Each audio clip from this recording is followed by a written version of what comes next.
Nolan Giles, Jr., wide receiver, Laurel Springs. Eddie Sears, senior.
Nolan Giles, Jr., wide receiver, Laurel Springs.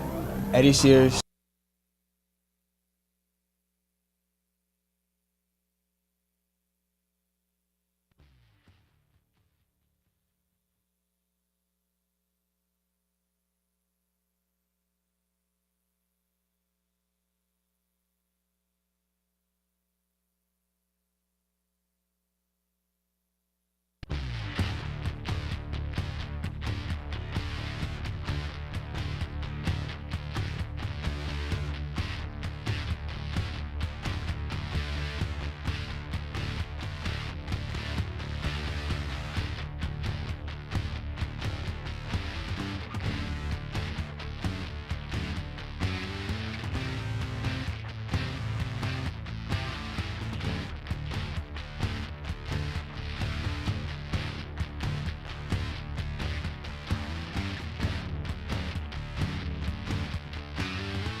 Okay. Yep.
Hello, everyone, and welcome back to Sterling Channel 19 as we are back with some high school football between the Haddon Township Hawks and your Sterling Silver Knights. It's homecoming night here at the Castle as we take a look at the weather. A nice autumn breeze filling the air today, 63 degrees outside today, winds about 2 miles per hour, humidity at 29%.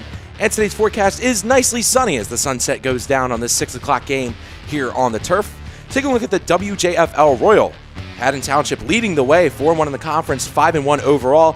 Clayton 4-1 in the conference, 4-2-1 overall.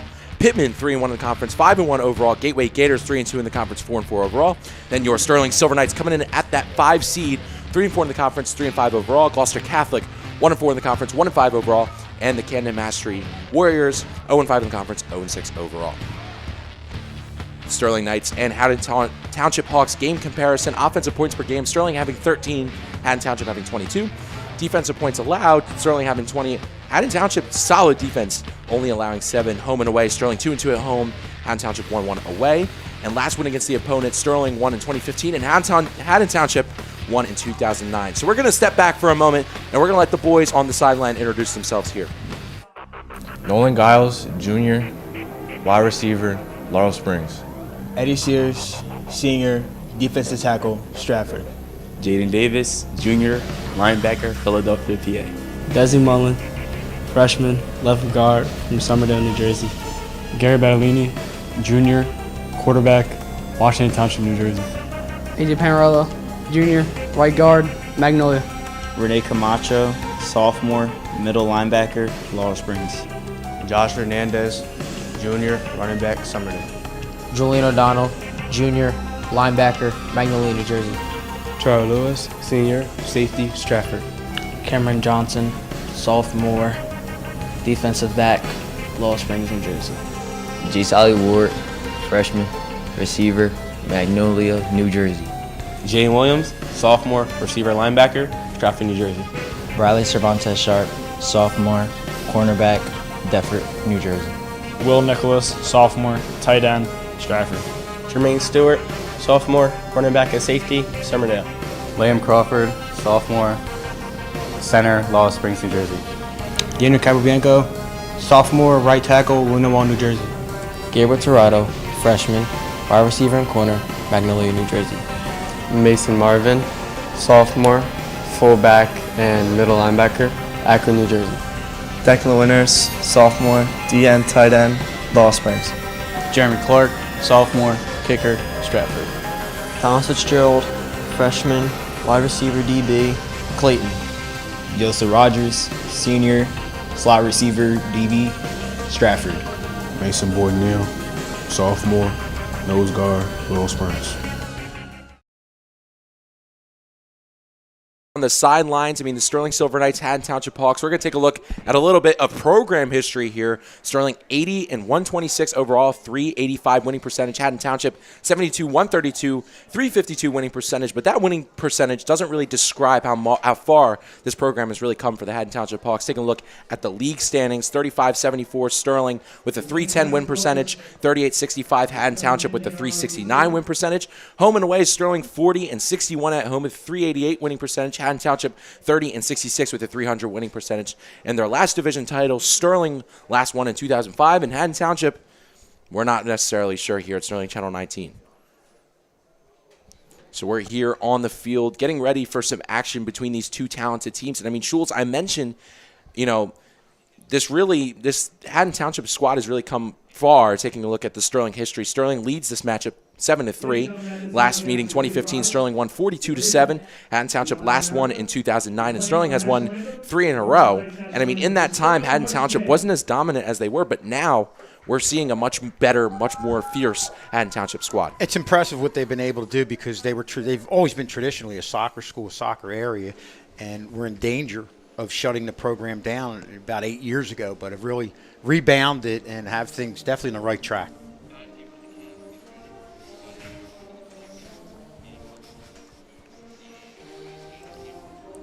And I mean, we're up here in the booth, myself, Kevin Schulz, and Max Zubak on the call here, ready for these Friday night lights. This game starting at 6 o'clock time, getting ready to watch these boys in blue going against the Haddon Township Hawks. And I mean, Schulz, just as you mentioned, and I mean, Max, you can make the comparison on how Sterling is that rebuilding team that Haddon Township was not so long ago. Yeah, it's very similar to what we saw with Township that we're seeing here at Sterling. And obviously it's more gradual for Sterling. They still have to make it through those stages. And they've been doing very well, 3-5. They've been constantly improving for the past few years after losing a lot of key pieces, some good coaches. And I feel like it's very promising, especially how they do here against such a good team in Township, how they can flow through for the next years. Because if they can get to 5-5 past today and Wednesday, that'd be a huge milestone for them, making it to 500 after a rocky start. Would love to see it if you're this program. And I mean, rocky start indeed. And I mean, not just to this season, but just for this program. These past couple of years, the program's really been scrapping for wins, really trying, or really not the favor in a lot of these games. And Schulz, as these games have come along, Sterling has really looked like a competitor against a lot of these good teams. Well, that's the big thing. And you're an underdog in this game, but I think what the coaches are looking for is how well you compete. And to me, especially with a young team, that's the starting building block that you have in being a successful program, and that's where you get a real solid culture being built. And obviously, I mean, Coach Wiggins at the front man for this Sterling team done an amazing job. Such a great guy. Has also done a lot improving the wrestling program as well. And I mean, talk about a coach that you really want to be the head of that program and for the future on. A real enthusiastic guy, and he was the guy who guided them through the tough times of last year where you had the tough schedule. We didn't have a whole lot of numbers there, and I think what he did was an outstanding job promoting the program in the off-season. I think it's a great thing that you've got wrestling and football hand in hand with him coaching both because those sports really tie into each other. And he's just doing a great job here, and we're looking for big things as he moves on here. And we're mentioning the wrestling and the football going hand in hand, and Wiggins being at the front of it, mentioning a lot of players that do both of those sports. One of the big ones, Rene Camacho, the first one that came to my mind, one of these speedy linebackers for Sterling, may not know a lick about football, but that wrestling technique helps him do those tackles and make those great tackles. Well, a lot of the leverage, obviously he's in shape from wrestling, and the contact, everything that you do with strength and positioning your lower body kind of translates into football. So a nice kick, fielded at around the 25. Looks like Ollie Ward's going to take this one out, and he's tackled at just around the 35. Still trying to turn those legs with a little bit of help from the big boys for Sterling, but cannot go far. And we're going to take a look at Sterling's offense starting at QB, number 13, Antonio Crespo. At the tailback, it's Terrell Lewis. At the slot, it's Joe Carter. At the outside receiver, it's Taheem Sal. And at the wide receiver position, it is Julian Johnson. The tight end is going to be number 44, Will Nicholas. And then the offensive line going John Crawford, Desi Mullen, Liam Crawford, A.J. Panarello, and the big guy, Daniel Capabianco. So the offense has had some troubles throughout this year. Getting Gary Battellini out early in this year was definitely one of the big surprises. But Antonio Crespo has done a great job on trying to fill the mold that Sterling really needs him to fill as we're getting ready for a 1st and 10 here in the first play of this football game. And this Friday night, it's going to be a handoff in the backfield to Terrell Lewis. That one blown up at the line quickly by the Hawks. And that'll bring up 2nd down. Well, it looks like Haddon Township defensively had about 8 men up there in the box. You see right away doing a good job controlling the line of scrimmage, getting their hands on the offensive lineman, and really taking it to that offensive line of Sterling in that first play. And this is also one of those running back rooms you really have to be aware of going into games against Sterling because they're so versatile and using their backs to making huge plays for the offense. It's a good first play to shut them down. So a 2nd and 10 coming here for the Sterling Knights. First play was a run play to Lewis that went nowhere. Crespo ready in the shotgun. takes the snap, hands it off to Lewis. Or excuse me, that's not Lewis. And now going up the middle, Sterling going up the middle is Amari Key. Amari Key with some room, getting chased down, and that's a touchdown for the Silver Knights.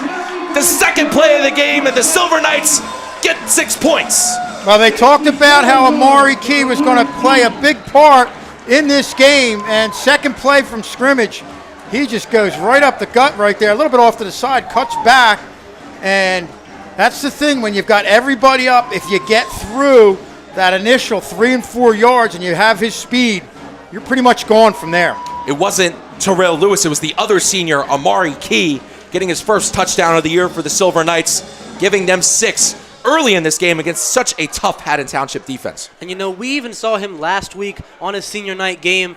Really great performance from him without a score, but a lot of yardage, had some pivotal plays, and now he shows what he can do when he has even more room. He's made himself even better after that performance. Scores second play of the game. You're only a minute in.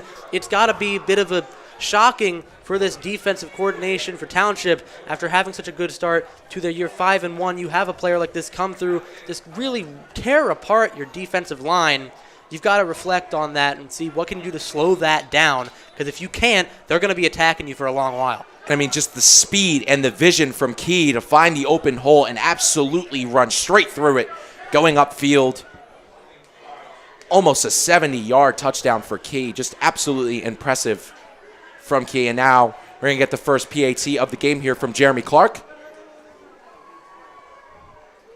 Looking to make this a 7-point lead over the Hawks. A great start here for the Silver Knights.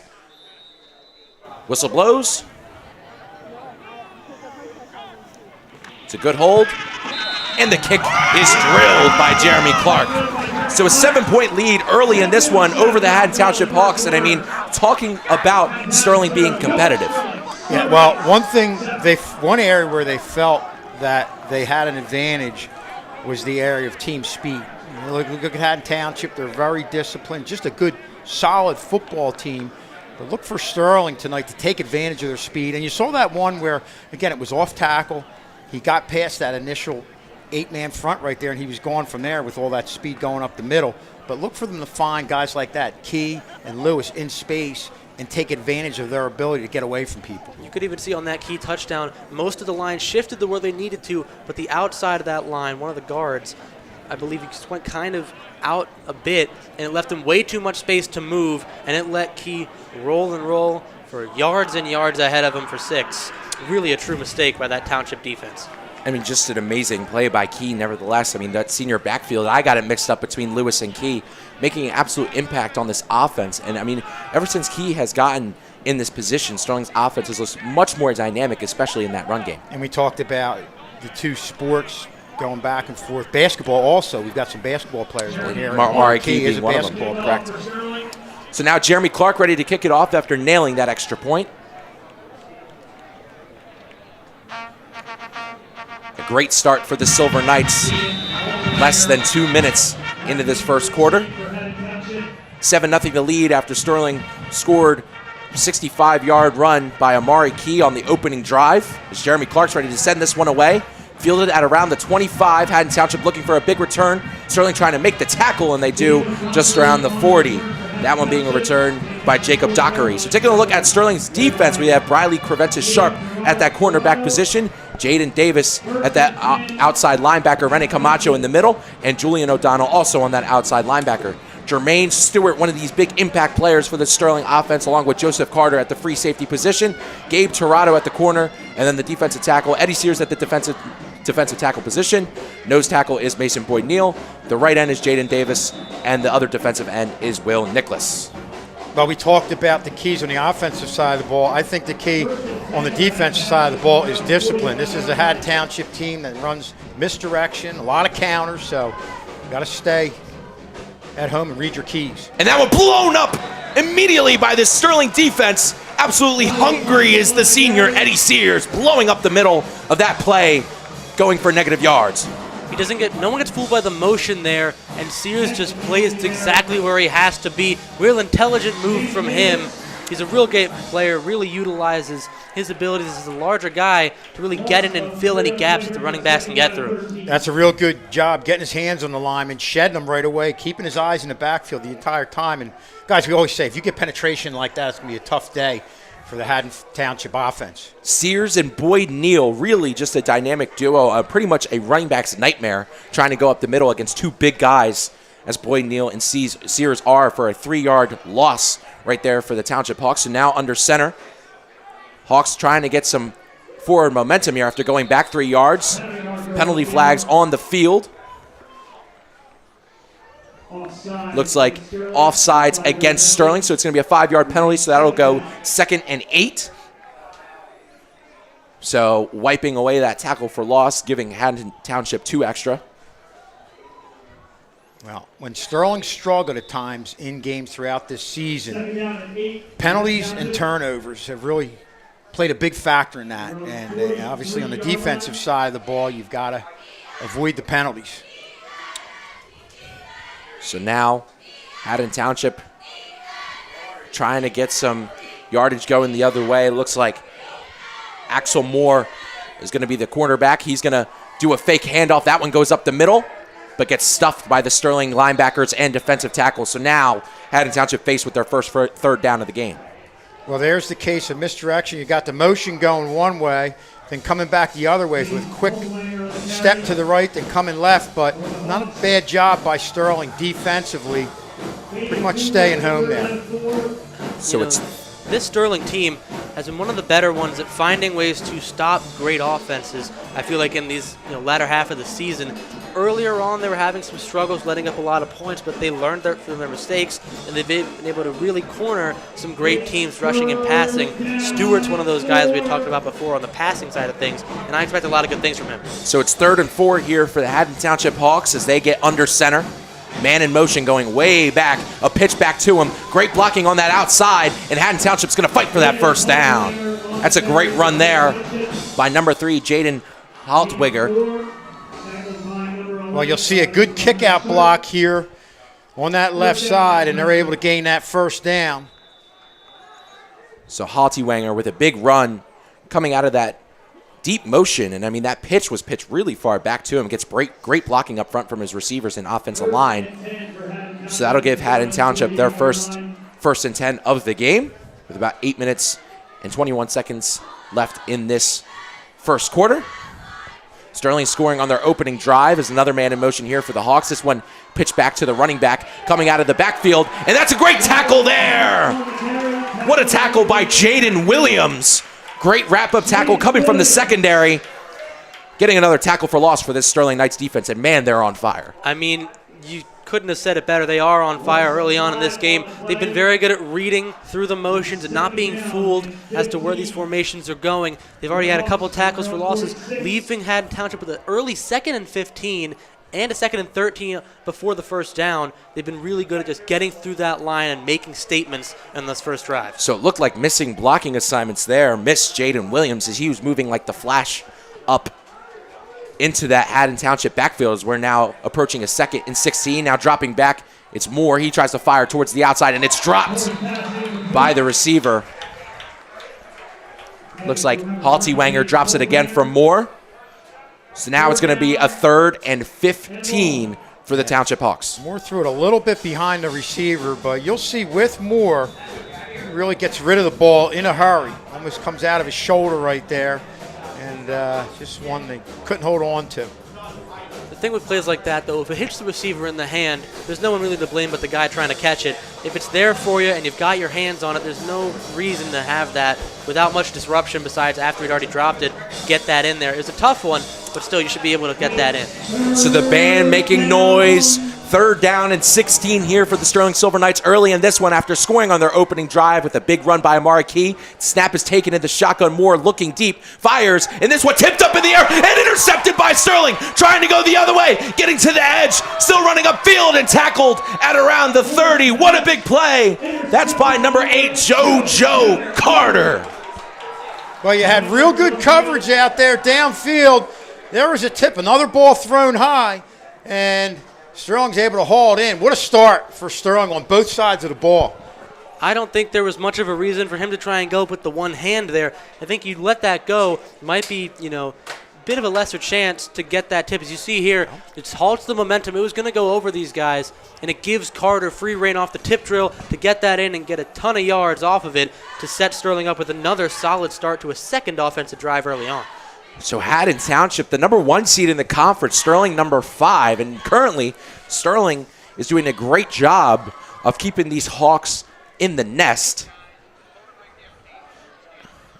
And again, just as I mentioned, first in the conference, Haddon Township 4-1 in the conference, 5-1 overall. Clayton 4-1 in the conference, 4-2-1 overall. Pittman 3-1 in the conference, 5-1 overall. Gateway 3-2 in the conference, 4-4 overall. And then there's the Silver Knights all the way down the list at number 5, 3-4 in the conference and 3-5 overall. And then Gloucester Catholic and Camden Mastery. So just to give you a gauge on how different these teams are. And I mean, so far in this game, Amari Key drilling one up the middle for a big 65-yard run. And then now JoJo Carter with an impressive pick, getting them in some good field position, as now Crespo is going to lead this offense, trying to get another score on this drive. Crespo under center, man in motion. Looks like it's Carter. This one snapped directly back to Ollie Ward, trying to get to the outside, and a great tackle almost made by Haddon Township, and they do. And guys, you see the ball spotted right about at midfield. The run went back down about the 35. I think there was a holding penalty on that run back, I believe. That tackle made by the defensive lineman Kyle Stevens. That's going to be a loss of 3 on the play. It's going to be second down and 13 here for the Knights. Again, scoring on their opening drive. Now here for their second of the game.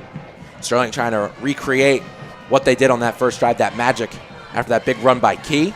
He's in the backfield next to Crespo. Crespo in the shotgun, gets the snap, gives it off to Key. Key trying to go up the middle once again and blown up once again by this Hawks defensive line. And I mean, the big boys up front are really doing a good job for the Hawks. They're seeing through, the run worked really quickly and very well on that first drive, so they know they're going to try and feed it to him. Why not just really stuff it, blitz it through? And I think it's a great idea from them to just try and really halt that. So I think now is the time you kind of hit a little bit of play action going, get something over the middle quickly, and try to really extend for the first there. So now Sterling with a 3rd and 12. Trying to get this first down in their second drive. Crespo looking to throw deep. Has a man in the middle. He gets pressured and a sack.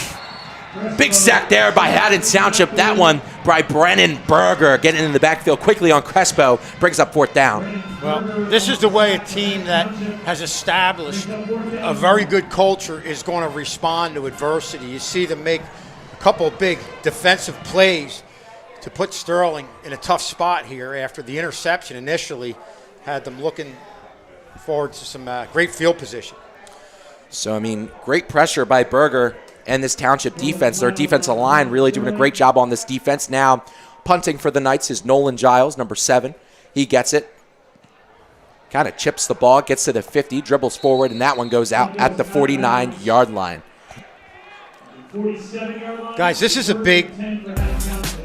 And you can follow us on Instagram at SterlingTV19, where we have pictures of our beautiful faces here at the castle and also the events and the fun things going around on our news channel and pep rallies. Make sure you go follow us at SterlingTV19. This is a big drive here defensively, a big series of downs defensively for Sterling. They were able to get the big run for the touchdown initially, got the interception, didn't take advantage of it. And this is where a team like Haddon Township with a winning culture now, getting the ball back at midfield, is capable of making things happen. So this is an important series early on for Sterling defensively. So Axel Moore and the Township Hawks looking to rebound after going out on their first drive with the interception. This one handed off in the backfield. Sterling trying to swarm, and they do. That's a nice tackle there by number 18, Jaden Williams. Has done a great job coming down from the secondary, making some nice tackles for the Knights. No, we saw Jaden Williams make that play to the outside, and he's been really doing a good job getting penetration and right there getting the tackle for a 1-yard gain. And something I admire from this Sterling defense is their secondary is not afraid to come down and make these dirty tackles, whereas some secondary players, maybe because they're a little bit on the smaller side, would back off. I mean, I don't think they really have much to fear, though. They've been playing so well. What's the point in stopping how they play now? So now Moore going under center, has a man in motion, Hands it off to him. Getting some nice blocks, but Sterling flies over. What a play by Julian O'Donnell to get down Charlie Pund on that run. And Julian O'Donnell looked like a missile from the other side to bring up third down for the Haddon Township Hawks. I've mentioned Battleship before, and we're seeing it again. Shot after shot after shot going through. This line has nothing. It has nothing. It's hit after hit for this Sterling defense. There's nothing you can do in the run game. And you've seen the passing hasn't worked out very well. It's kind of a dilemma to see where you go from here since nothing's really worked out against the Sterling defense thus far. So now it's a third down here for the Haddon Township Hawks. Trying to make a splash on the Sterling defense. Not able to so far. More under center. Fakes the handoff. Now goes inside, and that one blown up immediately once again by Eddie Sears. Blowing up the inside, and that brings up a fourth down here for the Hawks. No, that's the second time we've seen Sears really take control of his man up front and gets in there. Not only does he shed the blocker, but makes the tackle. What a job there by Eddie Sears on the defensive line. So Moore and the Hawks offense not finding their momentum and not finding that rhythm. And I mean, just a huge trip up there. And Max, I think you want to explain something there. Yeah, I was just going to try and mention the Sterling defense didn't have to do much to really get him down either. Oh, that one blocked! That one blocked! It's going to go the other way! It's going to be Chase Ward, and that's a touchdown, Silver Knights! 13-0 the score. It's just the first quarter for these Knights, and man, they are giving it to the Hawks. I was interrupted at a very good time. I apologize for trying to speak through you. That was a great play. If we take a look here, who comes down? The punt takes a little Jace too much Ward. time. Jace Ward, perfect block, perfect play off the rebound. Nothing but grass ahead of him. A second quick touchdown in this first quarter to the Sterling Silver Knights. What a play thus far from them. What a crazy atmosphere. What a crazy game this has been so far for the Knights. And I mean, a team that was battled, broken, lost their starting quarterback, getting a 13-point lead over the Haddon Township Hawks as the extra point being taken here by Jeremy Clark.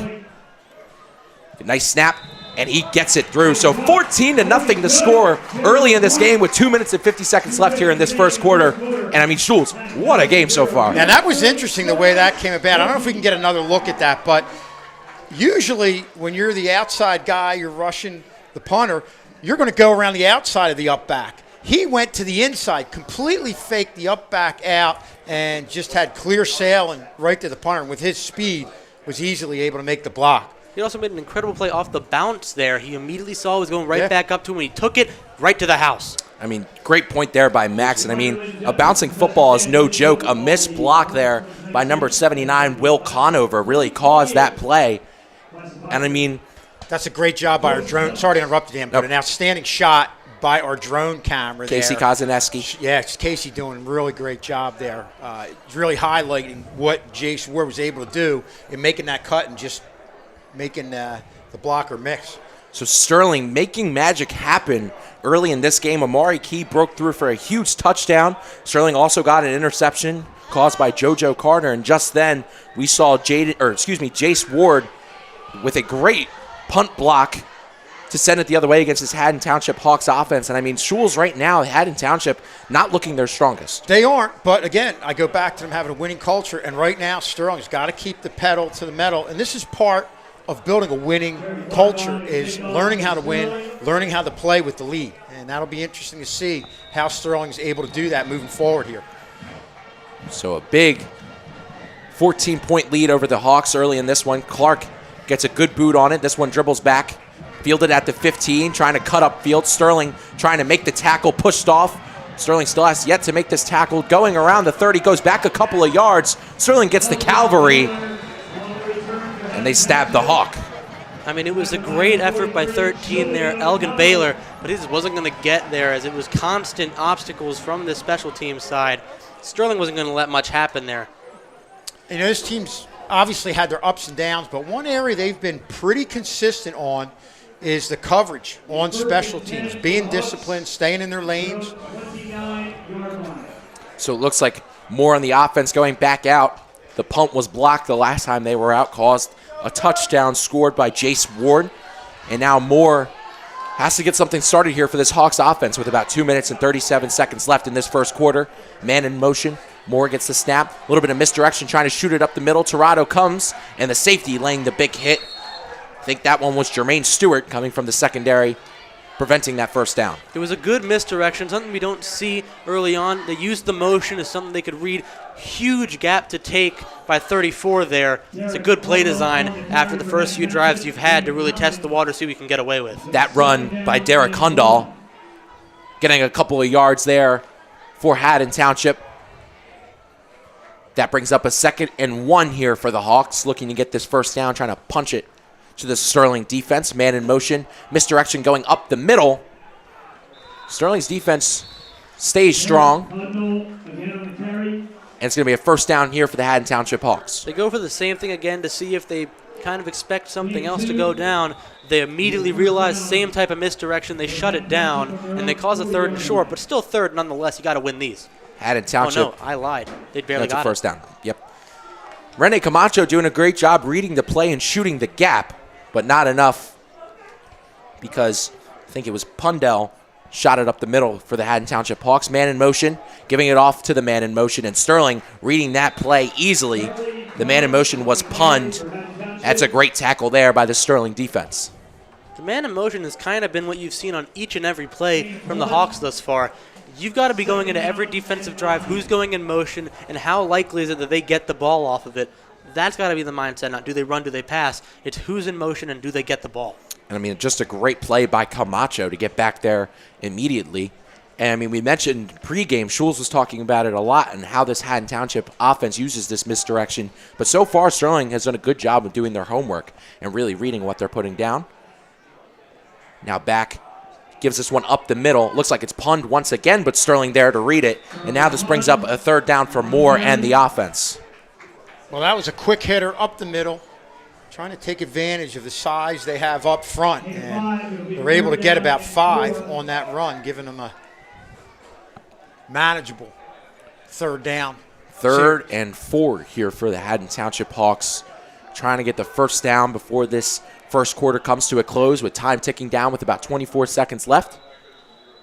Whistle blows, and a timeout taken here by the Haddon Township Hawks. So a pretty good crowd for a Friday, as Sterling crowd did a great job of popping out, and you can pop out to our Twitter at SterlingTV19, where we will have live updates of all the games and all the fun things happening around the castle. So make sure you guys go follow us on Twitter or X at SterlingTV19. I mean, Lion King-esque sunset shining upon the castle today. But right now it's all dark and gloomy, and the Friday night lights have come into full effect. Easily their best first quarter of action here, play throughout the season. And I think you also look at the caliber of opponent you're playing. Yeah. That even underlines that fact even more. Just put great point there, Schulz. Definitely one of the best plays, definitely one of the best first quarters we've seen from Sterling, regardless of what happens here. Now Moore under center.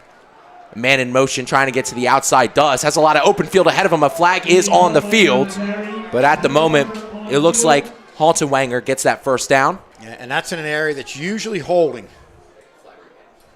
Or possible horse collar maybe late in the play. It's going to be a holding called on the Hawks, so that first down removed. And now it's going to be a 3rd and 14 here for Haddon Township. Well, let's take a look here. It's a great play call to get the man in motion, gets around.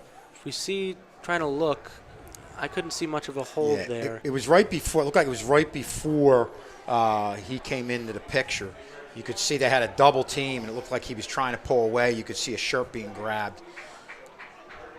Take a look again here. You'll see to the left. It was right there.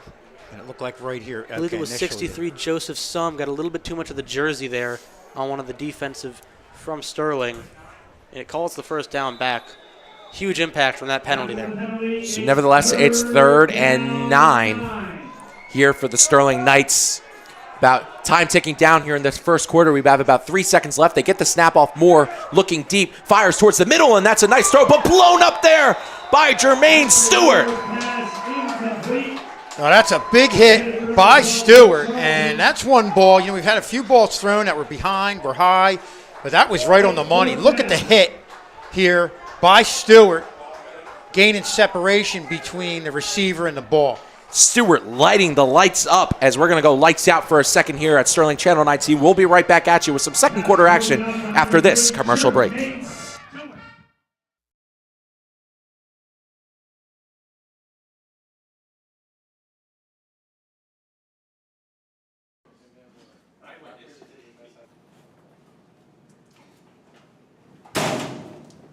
Where were you? You were supposed to meet me at my locker. I had to get my books. Let's go. Where are we going? Don't worry about it.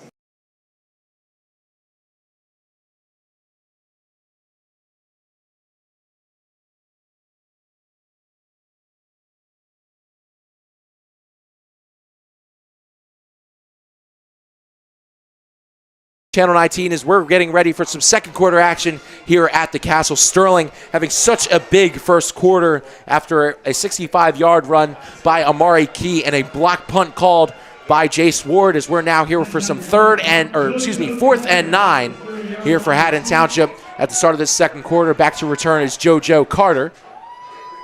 Snap goes back and the punt gets up in the air. JoJo Carter fields it at around the 25, bobbles it, gets lit up, but keeps the ball in his possession. So Sterling sets up shop at around the 25-yard line. And you can subscribe to our YouTube channel at Sterling TV 19, where we will have live streams of all the games happening around the Castle. Also some cool commercials, and most importantly, those Castle connections featuring our principal, Jared Claiborne. So make sure you go subscribe at youtube.com/Sterling TV 19. So Sterling having a pretty successful first quarter on offense. First with a big run by Key, but then went 3 and out. So they're looking to get the rhythm going on the offensive side of the ball here, Crespo and company. Such an impressive offense to watch, and watching them grow throughout the season has been one of the more fun things. Crespo with Key behind him. 4 receivers outside. Crespo in the shotgun. Hinting pressure is Haddon Township, and they do. Amari Key setting it up the middle. Amari Key getting some open space, breaking it around the 40, still going, getting to around the 50, and he gets tackled. And Amari Key being an impact player, but there is a flag on the play late by the referee.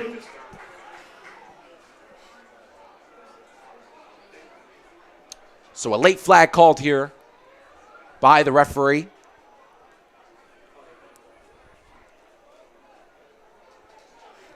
Nevertheless, Amari Key being an absolute impact player in this game so far, an X factor. It's going to be a face mask called on the offense. So that's going to send them back a few yards. Try to take a look for it as Key gets the run. Looked like it came towards the end of the play. Key gets a face mask while he's trying to fight. Right there. Yep. Yeah. So Key ripping down a defender. That looked like it was number 13, Elgin Baylor, one of the defensive backs for this team. Nevertheless, it's still a first down here for the Knights.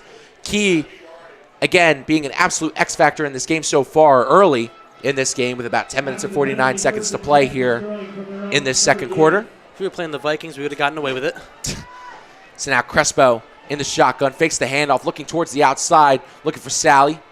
Sally trying to make a couple people miss, and at the end, tackled. Excuse me, that's not Sally. That's Jace Ward on that outside. 2 pretty comparable players, knowing their speed and agility, but Ward trying to fight for a couple yards but cannot. And that's one thing that was a big part of the game plan, getting guys like Jace Ward in space and allow him to make things happen. But a nice job there by Township defensively. It really swarmed over there to make the play. So now comes a 2nd and 8 for this Sterling Knights offense. Trying to get another scored on the Hawks defense. Julian Johnson on the wide out position here, trying to get some signal to the coach. And it looks like a timeout is called here by Coach Wiggins. Don't think he liked what he saw on offense. Looked like a couple of the players were confused on the play call. So our next TV game will be Monday, October 28th. It'll be girls volleyball starting at 5 p.m. That's going to be Sterling versus Hamilton. That's going to be live on Channel 19 and live on YouTube.com/SterlingTV19. Girls volleyball team winning the conference, really having a great year. So girls volleyball, a group that almost was a big question mark coming into this year, had a lot of leaders on that side, but definitely didn't have a big impact player. Ariana Marjorie being that impact player, but their supporting roles in Johanna Dunnings being the setter, Danica Zane being the libero, McKenna Fosbender being the person in the middle. These veterans stepping up on this team almost outweighed Marjorie's approach to the team, and just being a team has been one of the biggest things for this volleyball team. This is Brennan coming on here, doing an outstanding job in her first year as the head volleyball coach. So now Crespo in the shotgun, has Key next to him. A couple of blockers to his right. Crespo gives it off to Key. Key trying to cut up the right side. Gets stuffed by this Township defense. Offensive line pushes him for a few extra yards. So now this will bring up a third and manageable for the Sterling offense. It's a good play by this line. Try and force some yards with some shoving, as we see here. Key tries to make the best of the gap he has, but it is a small one. They realize they got a little bit of time to get some extra added yards on. They do just that, but still, 3rd down and 3, pretty solid. 5-yard gain. I think it's reasonable to assume they could get something done here. So a 3rd and 3 here for this Sterling Knights offense. Looking for this first down, has Key in the backfield. Will Nicholas in the fullback position. Snap taken. Fumbled by Key, and he's blown up in the backfield. What a play there by number 34, Derek Hudnall. And that'll bring up 4th down here for the Silver Knights. Yeah, it looked like Township right there. Shot one of the gaps, and he was able to get right in there, gain penetration. And, when you're in a game where you're down 14-0, you're going to take chances, and Township did it right there, and it paid for them. So Nolan Giles going to be the punter here for Sterling.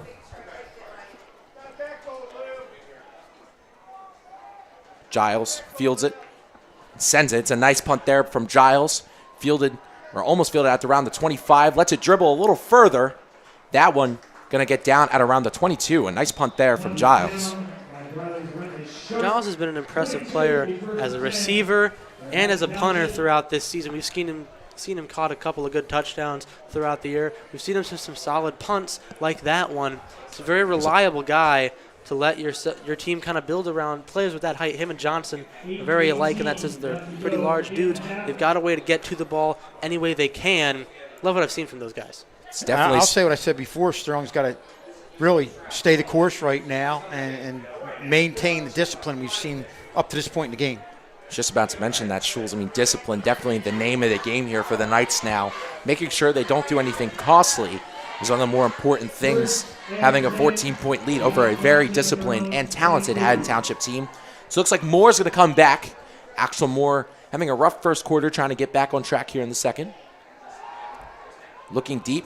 Fires. Going over the top. Has a man, but just overthrows him. That's not Moore. That's Jack Jantorno. Jack Jantorno looking deep for his first throw of the game. Yeah, Moore has the ability to air it out, and you see right there, it looked like Jantorno just got slowed up a little bit, and it led to the ball being overthrown, but Moore definitely has the ability down the line. Throw the long good ball. Defense. That'll be 11 with some good trying to just disorient the receiver, and it works well. That was a little bit of an overthrown ball, but regardless, he was on track to catch that. Solid defense with the secondary from Sterling. So Jantorno looking deep for his first throw of the game with a pretty rocket of an arm right there, as now he goes under center. It's going to be 2nd down and 10. A man in motion here for the Hawks, giving off to that man. Sterling trying to close out the edge, and they do with a nice tackle there by Jaden Davis, stopping Pund in his tracks. And this brings up 3rd down here for the Haddon Township Hawks. Pund has been very good at getting around the outside. We've seen it before, either through those inside gaps. He might have been able to take if the play was a little different, but the edge gets shut down instead. He tries to cut up a little too late, and he gets a bit of a nothing burger there. Still 4 yards, but 3rd and slightly less manageable than what you'd like. I feel like a 3rd and 6 can be considered. Could be a little difficult to get it done. Yeah, with the struggle that Haddon Township offense has approached, and now a QB change, as we mentioned, with Jack Jantorno. Brings up a 3rd and 6 on his first drive. He's getting ready in the shotgun, has a couple of receivers to his outside. Jantorno looking to pass, goes back in the pocket. He's going to look deep. Same play as before. This one read by Sterling's defense, and that's a great play there by Jermaine Stewart to make sure it doesn't get to a halty wanger, and that brings up a 4th down here for the Hawks. Another go route down the wing called by these Township Hawks. A bit of a slip from 19, but still a good collision. An attempt at an interception from Jermaine Stewart. Couldn't quite get there, but regardless, pass disrupted. You give him 4th and 6th. Good effort. Last game, we harped on and on about Stewart's IQ. Making sure to get over there was key because of Torado's slip-up. And now, we're looking at a 4th and 6 here for Haddon Township. Carter back there with Torado. Torado's going to let this one bounce out of bounds. That one getting to around the 38. So now Sterling setting up shop here at the 38. Looking to have a little bit of a more successful drive than last time against this Hawks defense. We're going to take another look at this last play. Torado slips. We're going to take a look at Wiggins. Wiggins getting excited on that sideline. Great shot. Coach was right there with shot. the entire play, and it's exciting when you see your guys make plays. You know, all the time that goes into the coaching and having 2 guys get over there and get to that point. Tell you what you're doing on the defensive side of the ball is paying off. So now, ball at the 38, 1st and 10. This one handed off in the backfield, quickly approached by that strong defensive line. Woodruff tackled, and that play went nowhere for the Silver Knights. You know, I think they've been a lot of good runs thus far in the game, but now you've gotten to the point where they're going to expect it. You got to throw in some play action or to some passes in general. Get under center, fake something, find something a little deeper down the field to someone like Johnson or Carter, who's got the speed around some of these guys. It could work out in their favor. And not to mention Coach Barrett with his 2nd game in the play calling position here for the Knights. Play called that 31-0 win over the Lindenwold Lions. Now play calling against this talented Hawks team. It looks like Jace Ward in the Wildcat formation. Jace Ward looking to take it himself. Does get the outside. Jace Ward with some room. Cuts up the middle and gets a 1st down for the Silver Knights. Yeah. And that's a play. They said that's a new play to take advantage of Jace Ollie Ward's speed. You see right here, they had a natural wide side of the field, a lot of space over there, and Sterling right away took advantage of it. And you see Jace Ollie Ward's speed is really a difference maker on that play. So there's a flag on the play. It's going to be unsportsmanlike conduct on Haddon Township. In the middle of the field. It wasn't in the play. It was towards the outside, a little bit of a push and shove. We're going to get another look in just a moment. At this in a moment, and you see the speed and ability to separate in the initial part of that play from Jace Ollie Ward. So now it's a 1st and 10, setting up shop now at the 32. A little bit better ball position than around the 50. Crespo in the shotgun has Woodruff with him. Woodruff gets the ball, looking for a little bit of a counter, but can't get any yards. Stuffed quite quickly by this Township defensive line, brings up 2nd down.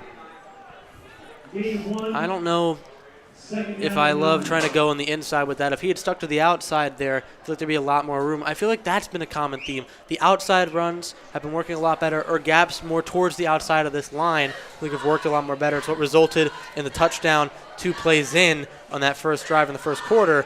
Maybe they utilize some more of that, some stretch runs, some end-around type stuff, something like that. Even more Wildcat things, because they seem to be working.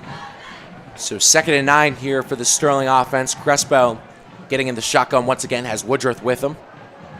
Crespo looking towards the outside, looking deep, has a man wide open. That's Johnson. Johnson can't get it. Great defense by Haltenwanger, but it looks like there's a flag on the play.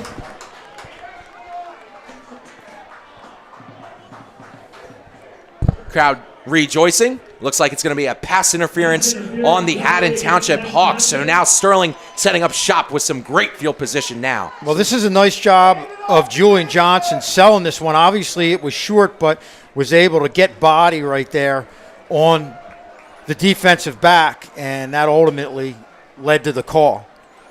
Pulled some arm seatbelt type deal going on, a little over the chest, pushed the receiver back. It's a fair call, and also a good way to kind of, like you had said, sell it to the refs a little bit after, because it's a bit of a close one, as he can get to it.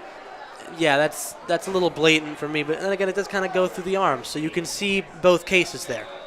So Haltewanger getting the pass interference called on him, so now it's a 1st and 10 for the Knights at the Haddon Township 16. Whistle blows and a timeout taken here by the Sterling Knights. And, you know, I really like that call to make sure you have the right play out on this 1st and 10. Absolutely, yeah. Well, look at this play again. And, again, we talked about Julian Johnson right here taking contact. To me, you see that's a skill you get from basketball. You drive to the hole, you initiate contact, move the body in towards contact, get the foul. There you get the call on the penalty, and you've got yourself a 1st down. Especially someone of his size, who I feel like is more on the forward. I haven't gotten to watch some basketball really closely, but he seems as though he's been a bit more of a forward guy. He's used to that contact and he utilizes it well on the football field. So we're here on these Friday Night Lights watching Sterling going against the Haddon Township Hawks. I'm Daniel Leakin, joined by Kevin Schulz and Max Zubak here in the booth. And, I mean, such a fun night so far with the lights shining bright on the turf field.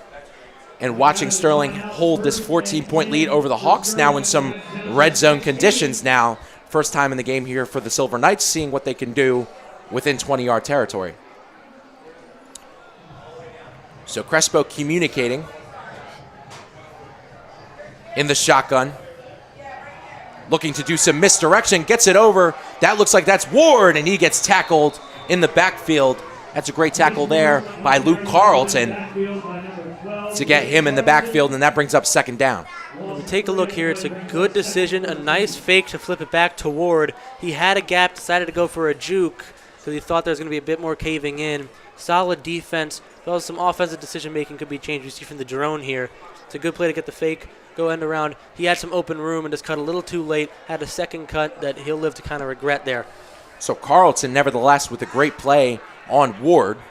Ward, definitely a dynamic player. Schulz and I and Max talk about him endlessly, just how talented he is. Well, more often than not, in the open field, one-on-one, he's going to make a guy miss. So that makes that play by Carlton even that much more impressive. So now Crespo in the shotgun. Man in motion. Looks like that's Nicholas. He flies up right up the middle. Crespo scrambles out to his left. Crespo looking down the field, finds someone in the middle, breaking through. That's Sally. Sally trying to cut towards the touchdown. And he's down at the 1. Taheem Sally can't get into the end zone, and he gets tackled at the 1-yard line. Nevertheless, a great play there by Crespo to Sally. That was something you kind of see in a more professional level. He knows exactly where to turn off of getting that catch. He finds it and he goes around. It's something that's really impressive. You don't tend to see it at the high school level, but he had the awareness to turn right where you have the gap. And I puts him on the 1 where you can just kind of force your way in with someone like he or Lewis, who's been that good in the rush, just get shoved in there. So it looks like a timeout called here. So we're going to take a look at a replay once again. Crespo scrambling to his left, the lefty QB into his strong side. Gets it to Sally, and it's just Sally really making magic happen. And to me, I think Crespo saw Sally there the entire time, but he was still selling that throw to the corner.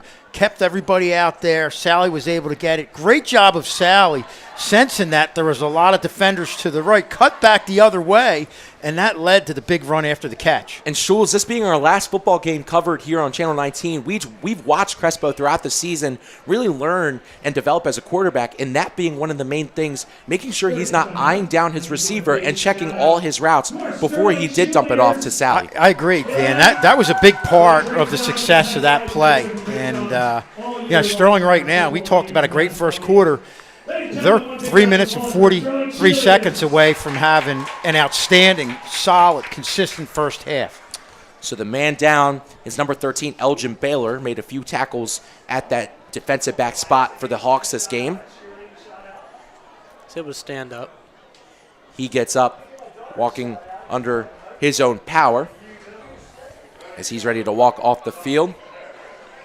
And we're going to have homecoming court to follow this first half. Everyone's here to see who will be crowned the homecoming court queen between the 6 girls that are going to be honored during halftime today. But nevertheless, we're going to get back to football here. As now Sterling setting up shop at the 1-yard line here late in this second quarter. So first and goal here for the Knights, going with like a bunch formation, almost looking like the tush push that the Eagles run. Under center is Crespo. Giving it back to Big Diesel, Desi Mullen. Mullen pushing through, and Mullen sneaks into the end zone for a Sterling Silver Knights touchdown. Desi Mullen, the Diesel man, getting into the middle, making this game 20-0 Sterling. We've seen it before, and we see it again. It was what secured the 30-point mark to be crossed last week, and now the 20-point mark this week. His second touchdown on the year. He keeps promising, and he keeps delivering. Solid latter half of the year for Diesel Desi Mullen. Well, they talk about short, choppy steps of a lineman, and I think you saw that right there after the initial hit. Had the short, choppy steps, went to the left, and he was in. So Clark ready to attempt the extra point. And Clark just misses, doesn't get enough of the kick. So the kick is no good, making this game 20-0 Silver Knights. And we see Diesel Desi Mullen punch it in the middle using his strong legs and the big offensive lineman in front of him. And a great play call by Coach Barrett, giving Sterling this 20-point lead over the Haddon Township Hawks. And that, behind view really showed, as he had mentioned before, Scholze had, where it's a bit of the choppy steps, but then he cuts in a bit, as you see there, gets through, and that's a big block from 99 to help him as well. Mason Boyd-Neal, we see a lot at the nose tackle position, but he stepped in as one of the big dogs, getting low and pushing this Haddon Township defensive line, giving Desi Mullen a hole. So 20-point lead Sterling holds over the Hawks right now. Sterling started the game off with a 65-yard run from Amari Key. After that, it was a block punt taken for a touchdown by Jace Ward. And just then, a nice drive going down the field from the Knights. Exclamation point by Desi Mullen, sending it for a 1-yard rush up the middle. Well, you had the big play on offense, a couple big plays, the big play in special teams. But to me, equally as impressive is how disciplined they've been on the defensive side of the ball. And it hasn't just been one player here or there. It's been a team defensive effort. A lot of guys swimming the ball, great containment, and just a solid effort here all around in this first half. It's good to see Elgin Baylor back in the return spot.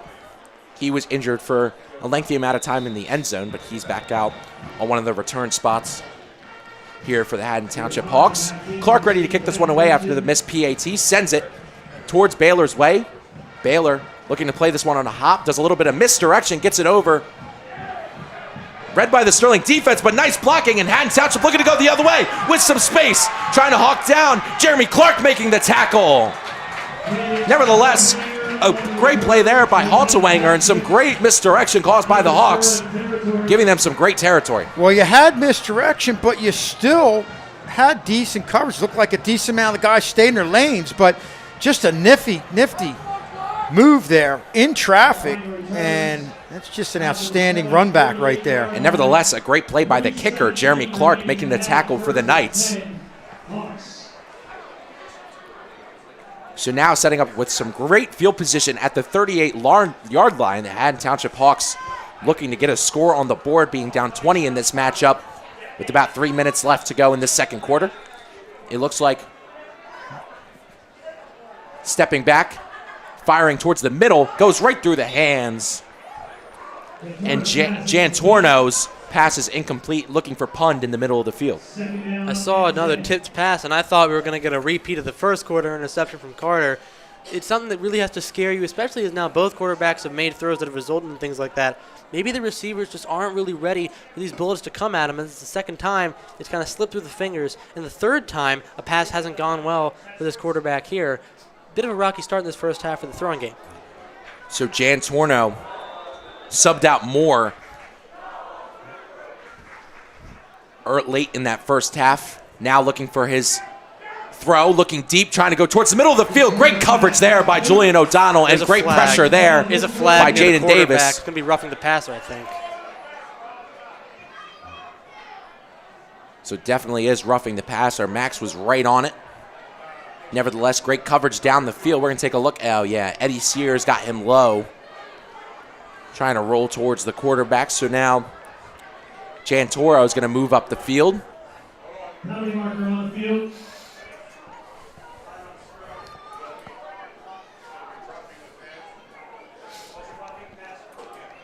So roughing the passer called. So now Haddon Township moving up to the 23-yard line, just right out of red zone, and we're going to take another look and definitely got the quarterback up high. Great coverage by O'Donnell. But the Sterling pressure crushed a little too hard. And in this day and age, that high hit is going to get called every time. Maybe would not have been a penalty 20 years ago, but it's a penalty now. So Jantorno looking deep, firing to the wing. Sterling applying the pressure. And the catch made! Halton-Wenger doing a great job of making that catch. Wow. They're saying a touchdown. They're saying a touchdown on the field. Boy, let's look at this. I thought the Sterling... Nevertheless, a great catch there by Halton-Wenger. We're going to take another look at it. Wow. Sterling had possession. That's an interception. I think that's definitely an interception, not a touchdown. Boy, that's a tough one for Sterling. Unless we're scoring on the same side as we did the first quarter, I don't... Township quickly going to this extra point. Ready to line this one up. Stevens ready to attempt the extra point. Nice hold, good kick, and that one drilled right through the middle. Kick is no good. Wide left.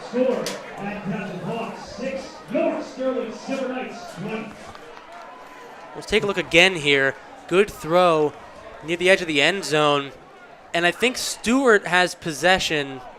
Maybe it's a bit of a tussle there against three. Stewart has two hands on it, Stewart's and got the two receiver hands only had on it. one ball touching it. That's an interception. It was smart by Township to get the field goal unit out there before Sterling could take a timeout to get it reviewed. Nonetheless, ruling stands. Sterling's still up by 14. Still a tough comeback to have happen after that. Yeah, that's a tough break for Sterling, and a big break for Township. So Sterling with a lot of the momentum. Seems like they got an interception. Looked like Stewart was the one on it with two hands under it too. Yeah. But they called it a touchdown for Haddon Township. Definitely a shocking call from the referees. I think Wiggins definitely giving one of them a piece of his mind just a few moments ago. We're going to take a look at the drone angle here. Nevertheless, a great throw by Torno, just to place it perfectly in the hands, but it was well played by Stewart. Boy, that is clearly an interception. That's, wow. So Taheem Sally and JoJo Carter, the two in the back. Looks like Jace Ward is also back there for the Knights. We're gonna get the game underway.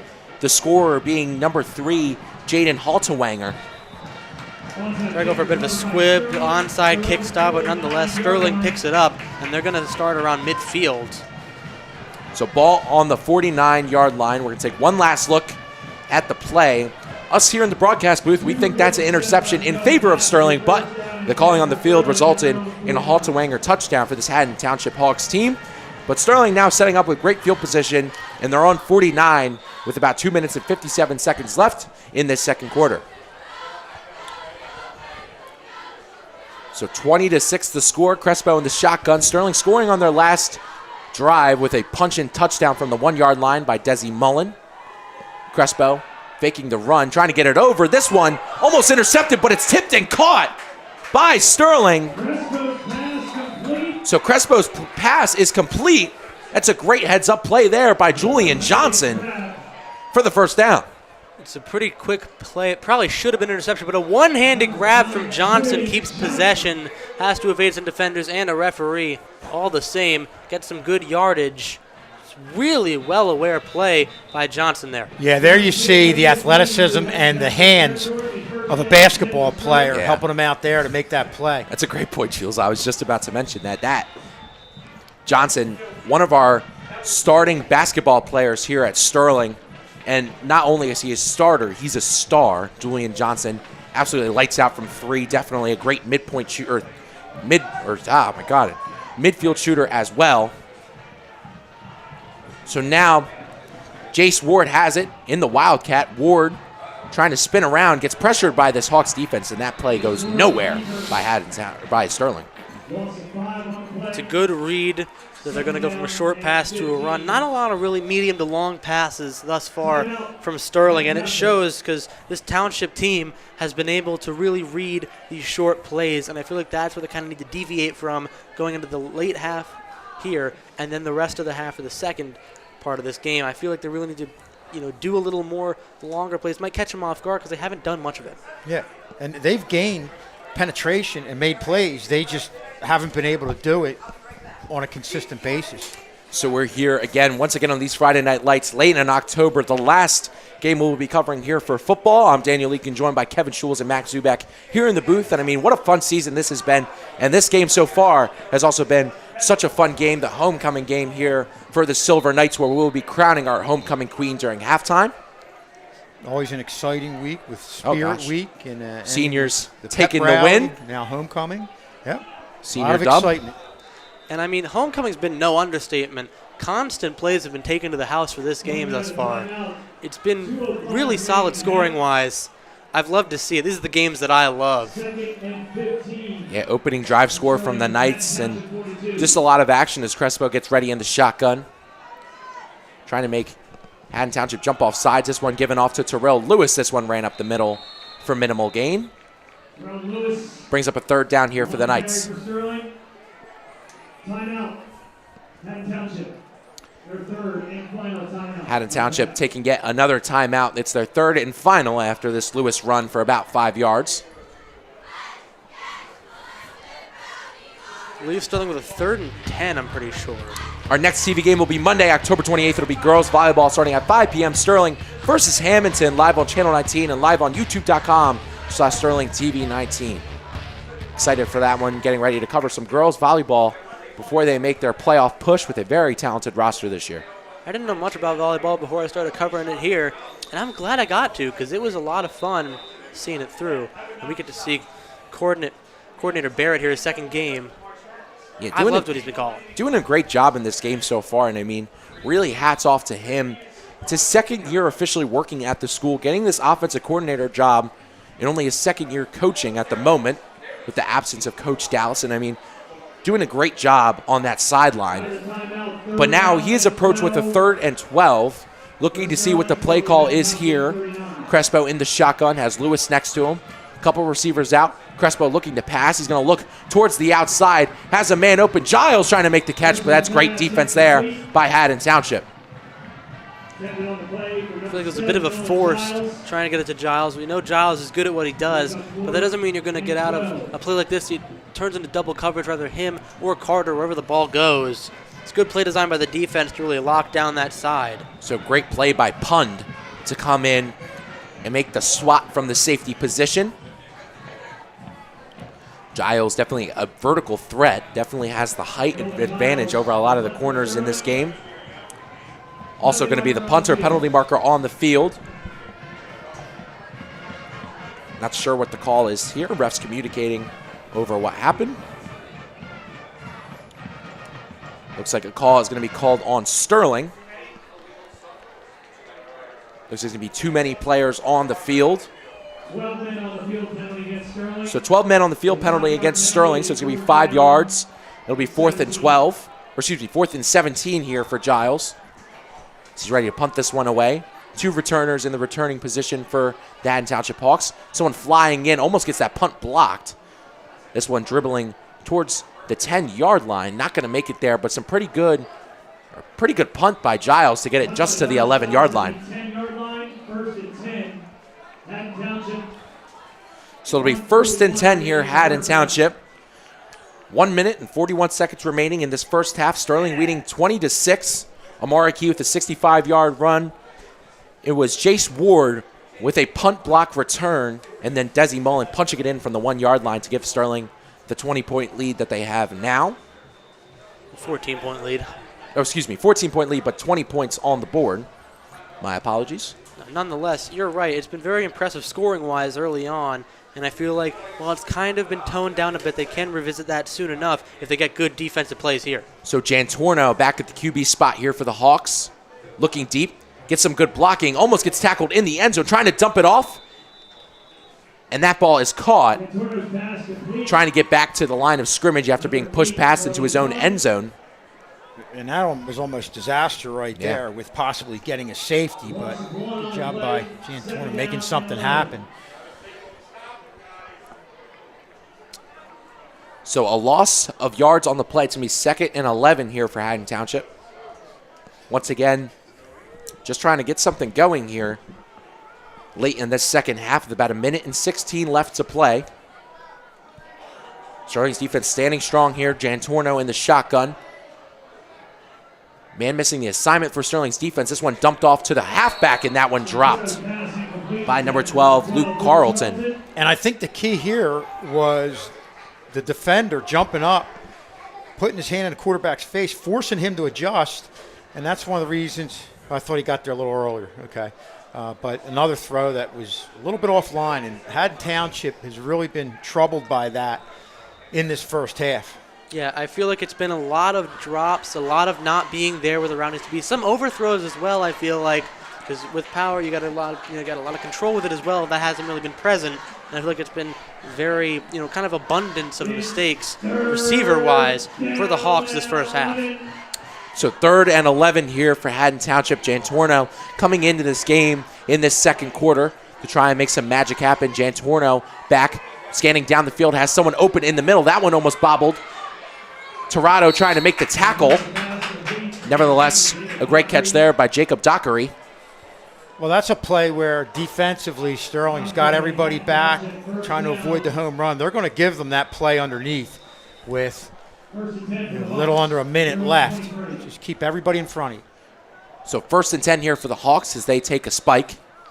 Just stop the clock at 46.6 seconds left in this second quarter as they're trying to make a splash before this second quarter comes to a close.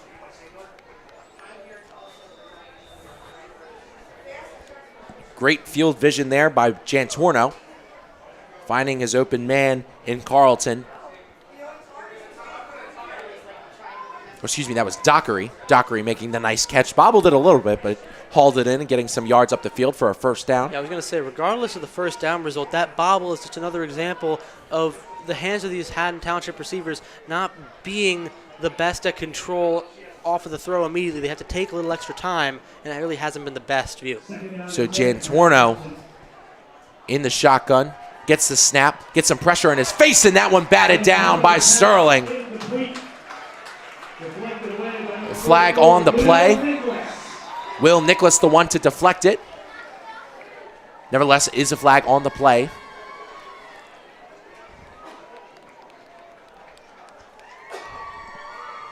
That's going to be roughing the passer on Sterling. We got to take a look at this replay here.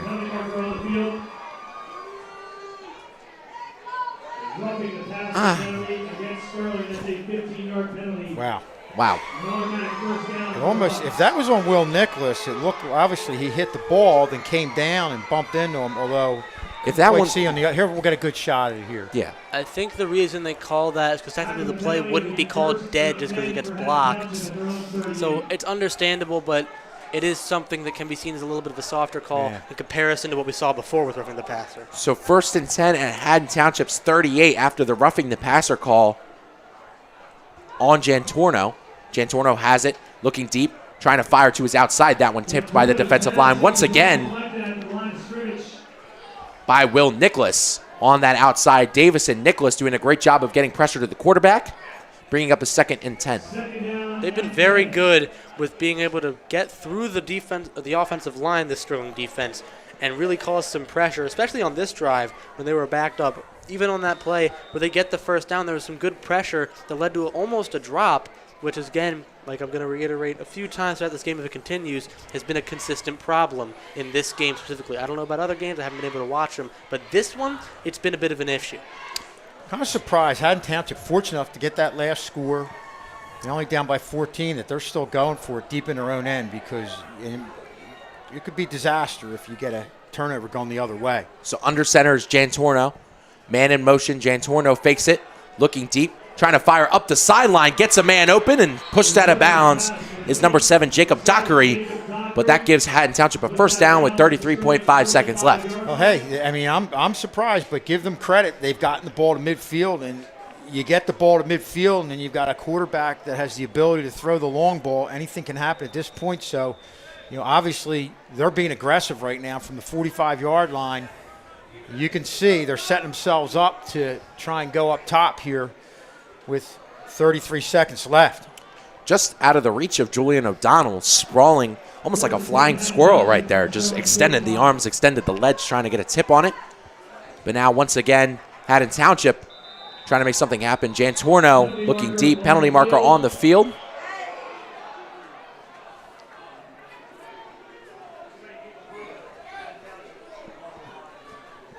It's looking like it's going to be a false start against Haddon Township here, and it is.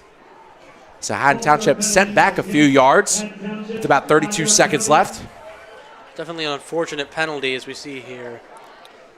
Yep, it looked like the right tackle.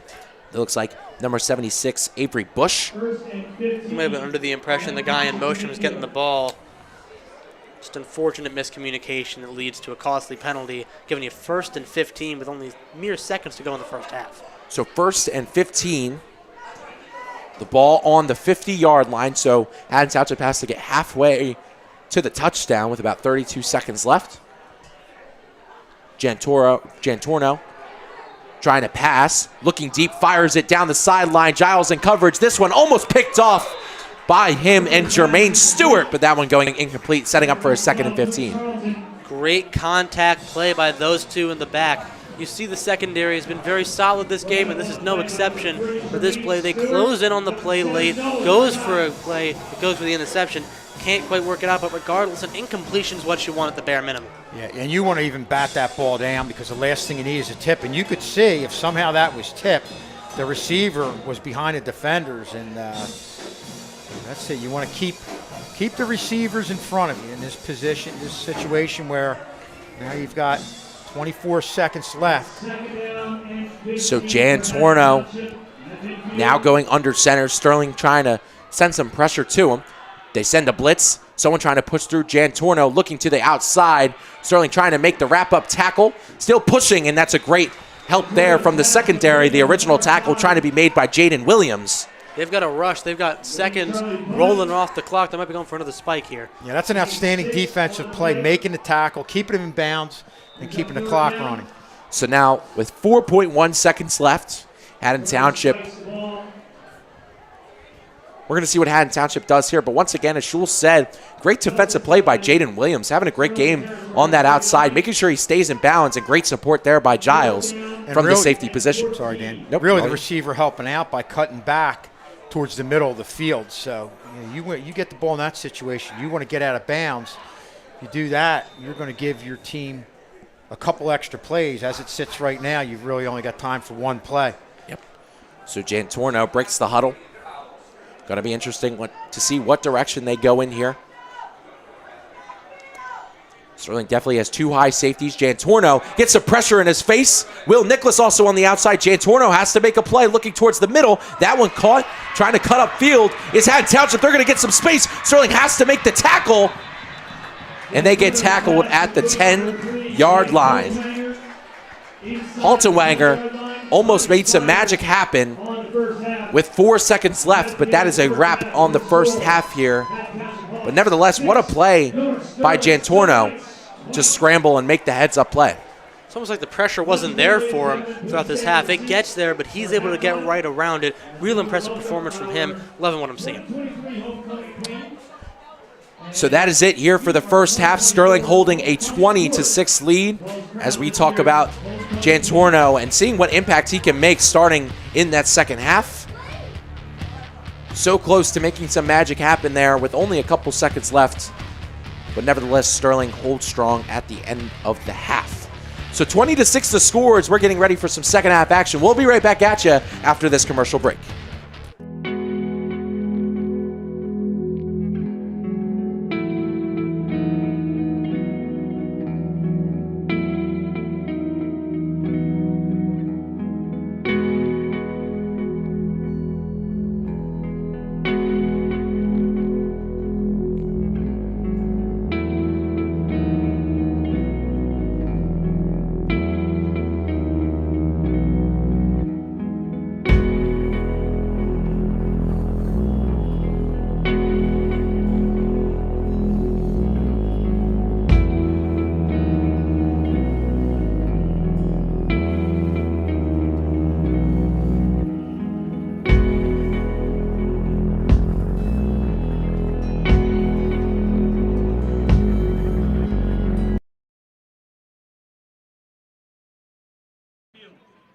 best advice on your classmates, be yourself and surround yourself by those who will accept you for who you are. Individuality is a great quality. Don't feel ashamed if you're not exactly like everyone else. High school goes by faster than you expect, so cherish these moments, hold on to your true friends, and make the most of every second. Ladies and gentlemen, Karen Chestnut. Our next young lady is Camilla Revedas. Camilla is escorted by Bill Revedas. Cammy is the senior class president and the SGA vice president. She's also captain of the girls' soccer team. Her future plans are to attend college and hopefully be on TV one day. She also plans to travel the world. Her lasting words of advice are to be involved in as much as you can. Talk to people that you wouldn't usually talk to, because that can be how you make some of your closest friends. Ladies and gentlemen, Cammy Revedas. Next we have Sophia Saggio. Sophia is being escorted by Jennifer Saggio. Sophia is the varsity girls tennis captain. She's also the president of the National Honor Society. She's involved in the concert band, pep band, and jazz band. She sings for the Silvertones and is involved in the musicals. Sophia plans on dual majoring in history and English literature and a 4-year university before attending law school. Her advice on her class: remember to take advantage of every opportunity you may find for growth. Don't feel scared to get involved in clubs, sports, or activities that might interest you.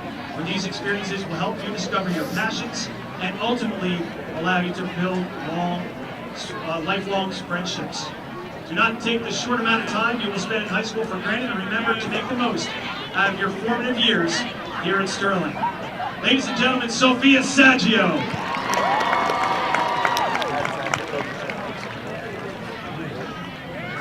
Next up is Fallon Shinseki. Fallon is escorted by Eric Shinseki. Fallon is a member of the girls soccer and girls lacrosse team. He's also a member of the jazz band, pep band, the Interact Club, the Environmental Club, Academic Challenge, Yearbook, Travel Club, National Honor Society, and the Half Marathon Club. Her future plans are to attend college as a biology major, attend medical school, and to become a doctor. Her advice for Sterling students is to work hard in everything you do, whether it's academics, extracurricular activities, or a job. Always believe in yourself and you uplift the people around you. Ladies and gentlemen, Fallon Shinseki. Our next young lady is Elizabeth Stevenson, who is escorted by Daniel Stevenson. She has been involved in managing soccer as well as playing softball. She's the vice president of the National Honor Society and one of the leaders of the Environmental Club.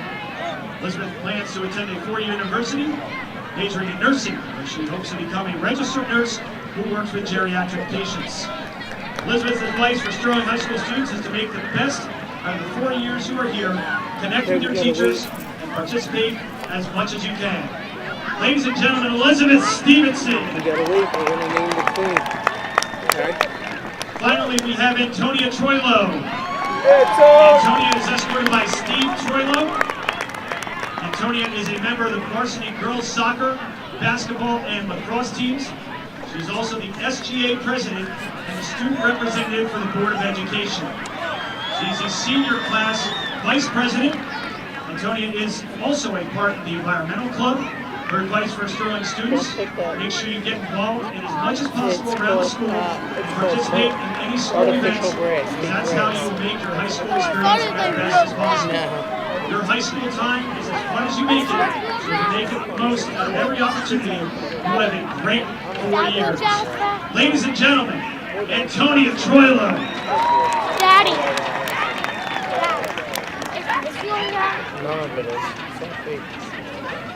That is your homecoming court for 2024. In a moment, the ladies will open their boxes.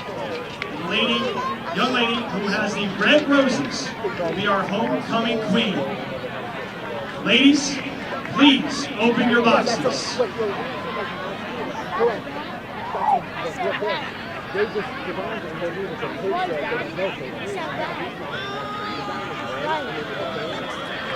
Ladies and gentlemen, your 2024 homecoming queen is Camilla Revedas. Oh, but it's not done. I didn't know that. Yeah, we need somebody from the school. If they want him going, I don't know. I don't want to. I got to get. Do you want Ken, Frank, or do you want to handle it? I just got to read somebody.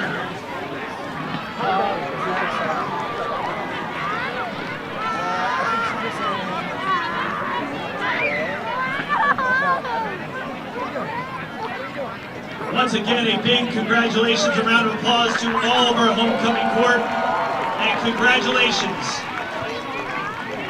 to this year's homecoming queen, Cami Ramirez.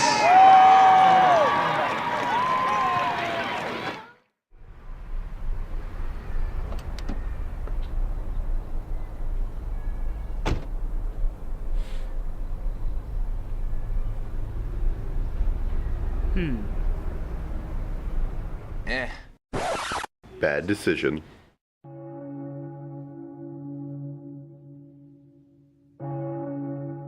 Not wearing a seatbelt while driving increases fatal injuries by 78%. Hitting the windshield without a seatbelt feels like getting knocked out by an Olympic heavyweight boxer.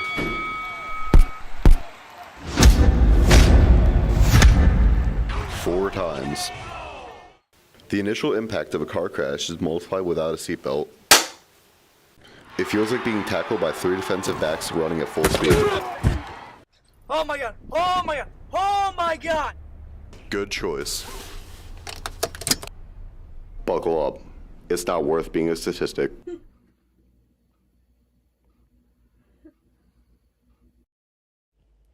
It's getting late. I should really go to bed. Girl, what are you worried about? Come on, it won't hurt if you stay up another hour. You know what? You're right. It couldn't hurt to stay up for another hour or so.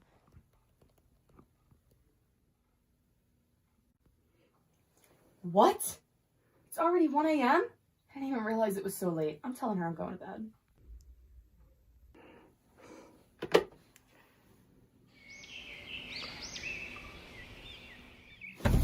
Oh my god, it's 7 a.m. Oh my god, oh my god, ow! Ugh. Mom, I'm running late. Don't forget to pick up the kids later. All right, I gotta go. Have a good day.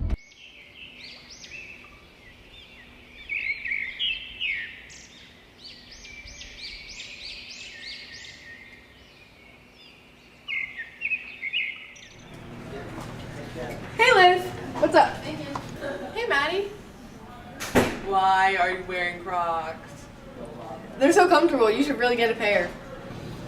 Maddie, take them off. They're so ugly.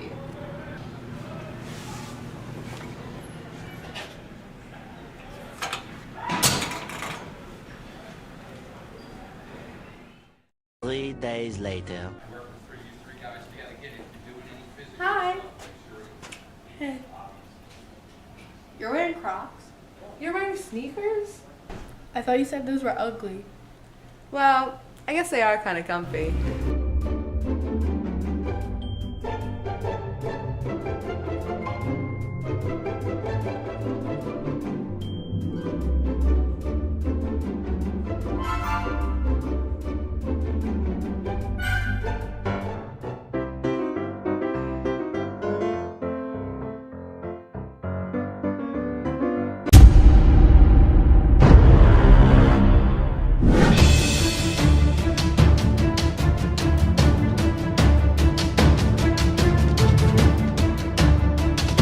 Where's your ID?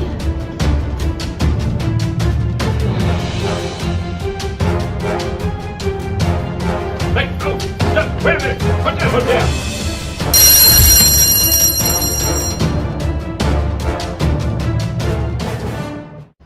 You're late. Put your hood down. Where's your ID? And you have your backpack on.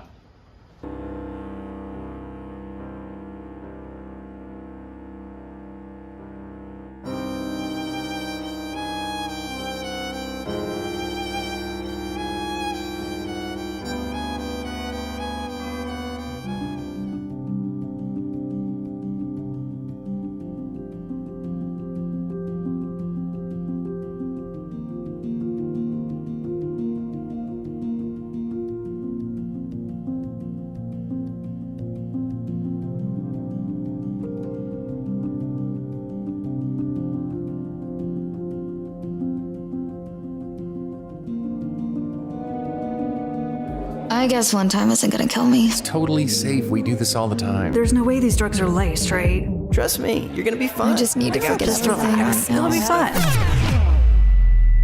A lethal dose of fentanyl is just 4 grains of sand and can hide in any drug. So no matter what you and your friends think,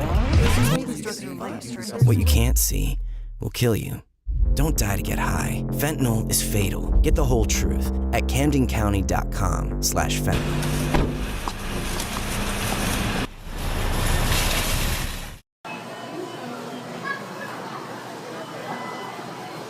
Do you want these? You definitely want these, right? I really think you want these cookies. No, I don't. Yes, you do.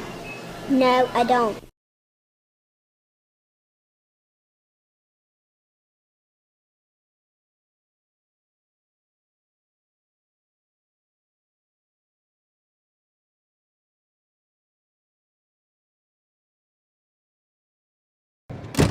No. No. No.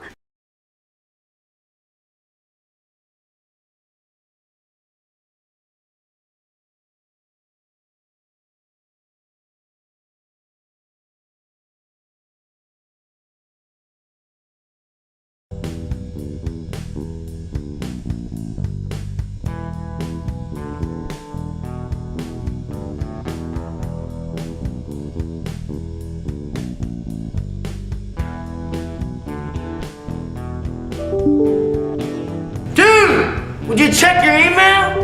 What's email? The thing that keeps making that sound! Now I know why you didn't join me for the fire escape! Open it now! 1,700 emails! Maybe you should open your emails too. You think so?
Dude, you should really take your hood down. I heard they're sending people to internal for an entire semester. Dude, that's just a rumor. I'm not taking my hood down. That's stupid. Hey, you know the rules. No hood, and where's your ID? Get to class.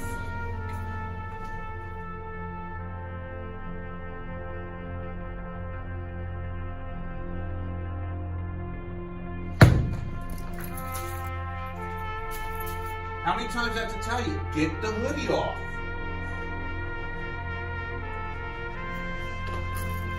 That's it, I've had it with this hoodie business. Down to the vice principal's office, now.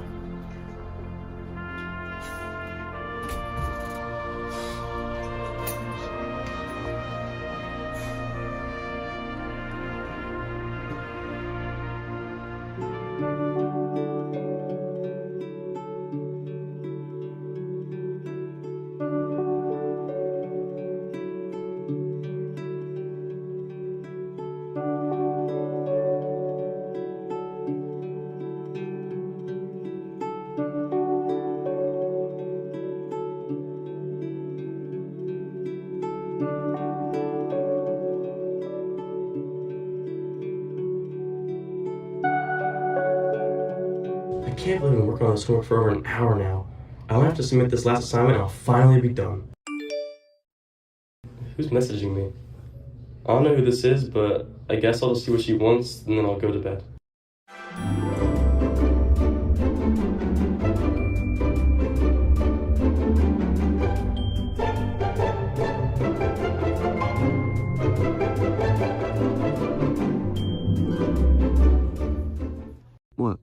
got you all excited? I have a date with this girl I met on Instagram earlier this week. This is my first time meeting her in person, though.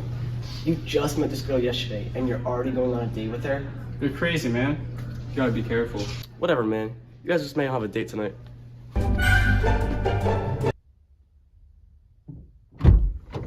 What is up?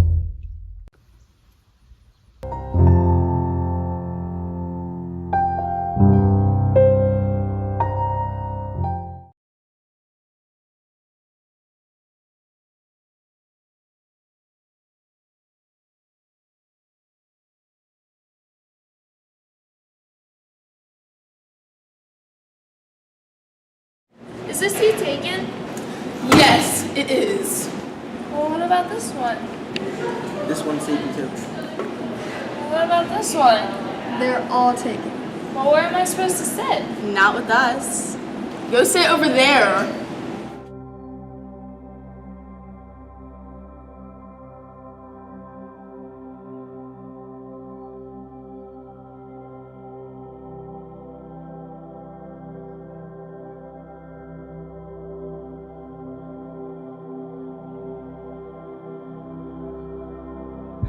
Why is everyone looking at me? Is there something on my face? Please stop looking at me.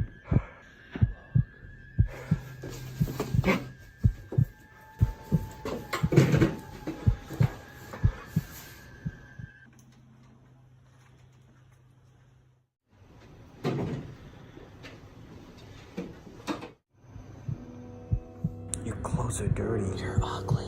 You're so crusty. You smell. You look ugly. Everyone sees you. That's why your shoes are raggedy. You're alone. I'm gonna fail you. You're never gonna get to college.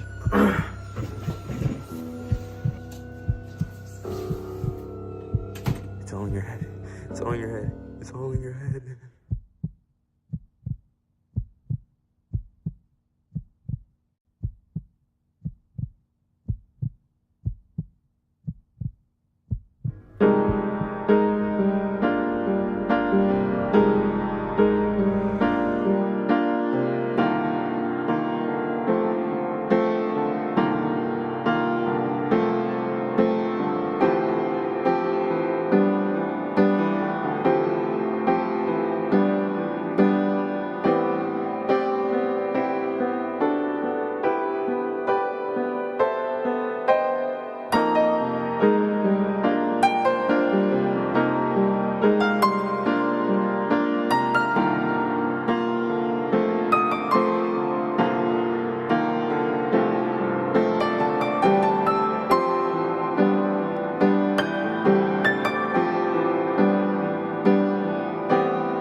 Hey, Dad. Hey, how was the game? It was great. We won. I'm sorry I missed it. It's okay. You can check out all the highlights on Sterling TV 19's YouTube channel. Oh wow, really? Alright, I'll check it out then. Bye.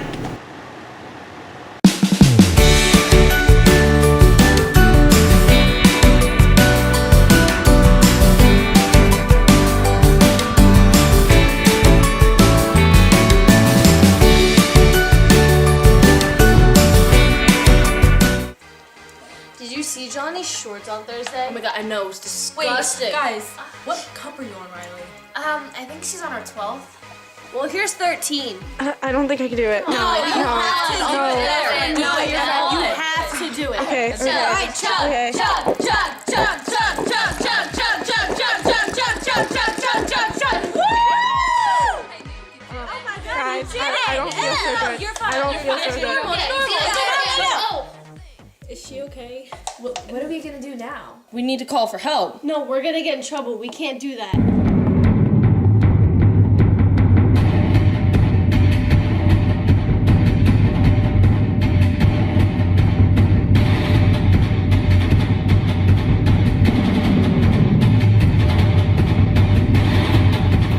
Okay, kiddies, let's film a commercial. With the COVID pandemic still going on, limiting the attendance of the people in the bleachers we sit in, we need a way to help bring the sports to them. This is where we come in. Tech Crew is as important as ever, and these are the people taking on this important job. We do important stuff for live coverages, home and away, recordings for your family, and college scouting. Important stuff, isn't it? But we need people to help with this important stuff. Who might that person be? Why, to make it simple, you! If you're interested, find Mr. K in room 201 to join the Tech Crew today.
And hello everyone and welcome back to Sterling TV 19 as we are back here.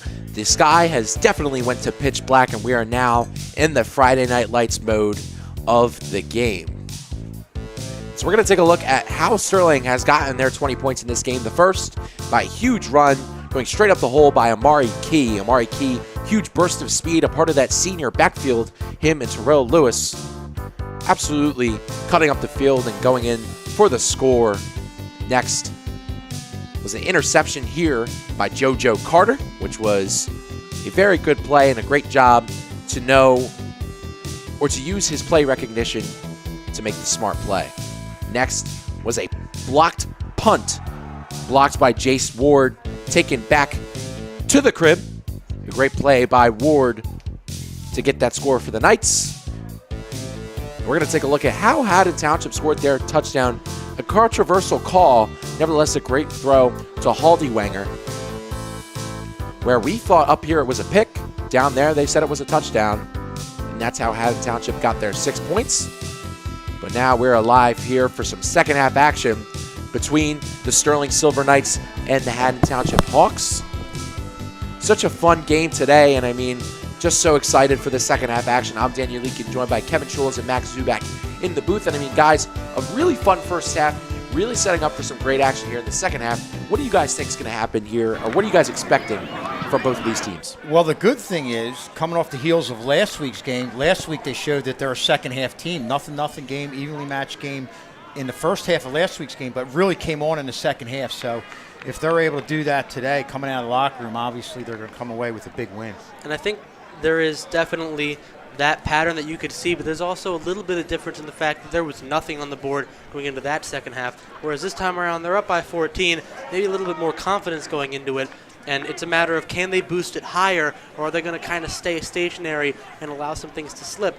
It really depends on how this coaching views the current lead and whether or not it's something they need to protect by scoring more or protect by playing the defense as tightly as they possibly can. So Schulze making a great point talking about how Sterling last week was a second half team against Lindenwold, was tied 0-0 going into half and then scored 31 unanswered points. So something really interesting to note at the start of the second half, now holding the 20-6 lead they have over the Hawks. And I mean, talking with Coach Desi in the postgame interview last week, he said one of the things we really needed to improve on was that, good start for the Knights. And I think they've done a good job of doing so in this game. Oh, no question about it. I mean, I said it earlier. The thing that sticks out to every one of the big plays, but to me, the thing that's just as important is the consistent play, the discipline on defense, the fact that everybody from a team defensive standpoint has played a part in this first half. So now we're just getting ready for the kickoff here. Jeremy Clark looking to sky this one away for the Knights to get this second half action underway here on the Friday Night Lights in this late October game between Sterling Silver Knights and Haddon Township Hawks. This return getting taken out to around the 30-yard line, getting brought down just a little ahead of it. So Haddon Township will have some pretty good position to make something happen here in this second half. Looks like Haddon Township. First and 10, Haddon Township on their own 31. Taking a look at who they're going to choose here for quarterback. I feel like they've got to stick with who was working It was best. Torrentino, or excuse me, Jan Torno. That was Jan Torno coming into the game here. Still no sight of who that may be. Maybe it's a start in the Wildcat. No, that looks like it's... No, it looks like Moore once again. So it was Axel Moore who started this game off for Haddon Township. Jan Torno came into that second half, doing a great job of slinging the ball deep. That one was carried by Haddon Township for minimal yards. So that's going to be 2nd and 7. You can see the defensive line's efforts really carried over from the first half to the second. And to comment on who's going in to start this half as quarterback, I don't really think Moore worked as well against this defense as we saw with Jack Jantorno.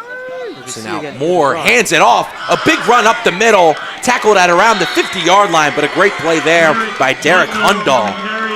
Well, that's a big play there, and a great job up front off this right side. You see a real nice hole right there, good seal-out block, and that's the type of play that Township needs in getting a first down and getting himself to midfield in this first drive of the second half. So the Hudnall curse struck again.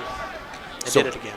Hudnall breaking through the Sterling defensive line. Haddon Township starting this half off pretty hot. Giving it to the Sterling defense with the run game so far. Misdirection causes a fumble in the backfield. The ball is out. Who has it? We'll know in just a few moments. Sterling thinks they have it. No official signal yet.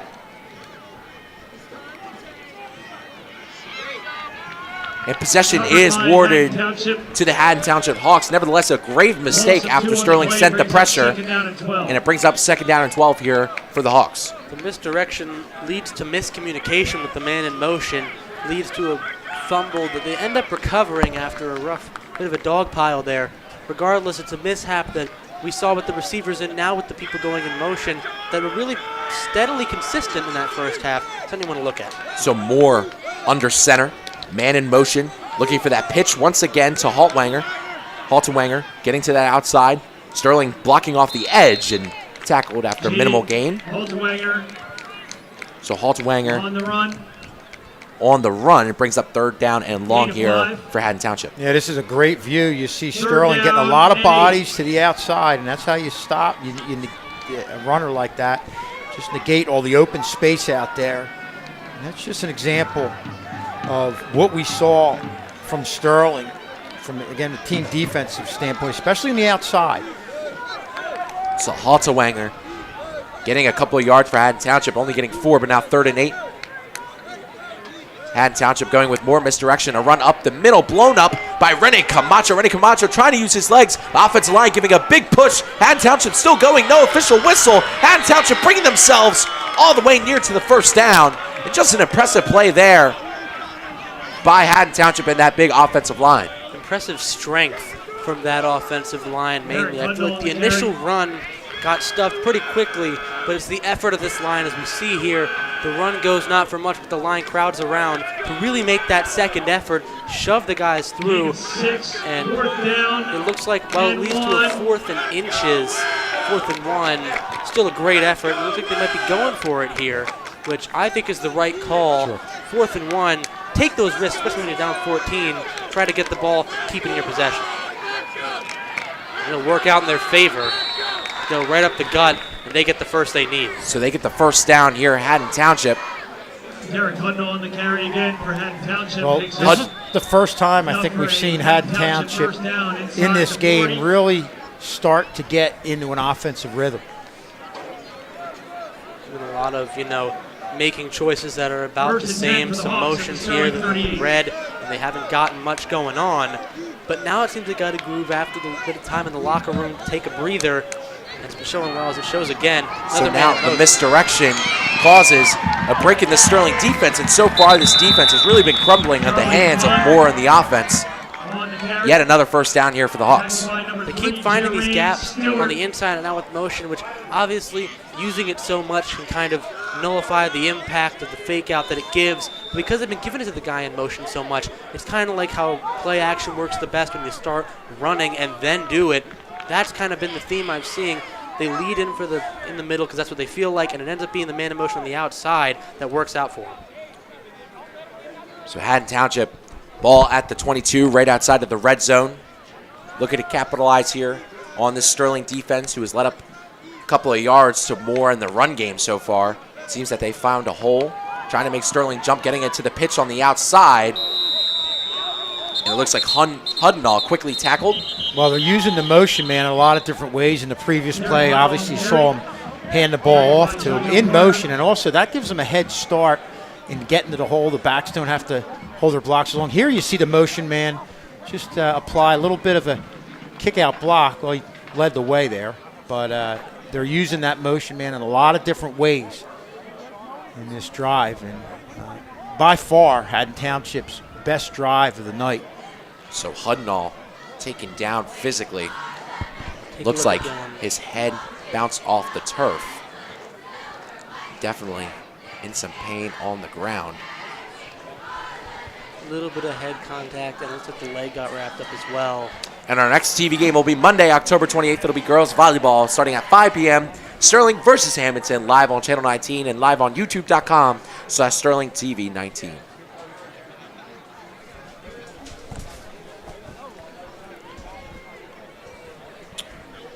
So we're here in the broadcast booth, and congratulations to homecoming queen Camilla Revedas, who won the homecoming court between the 6 girls. Definitely someone deserving, someone who makes a huge impact on the school, and definitely couldn't go to a more fitting person. Yeah, real nice kid, and just a whole group of kids that were out there were just the tops in the school, and congratulations to her winning this award, no doubt about it.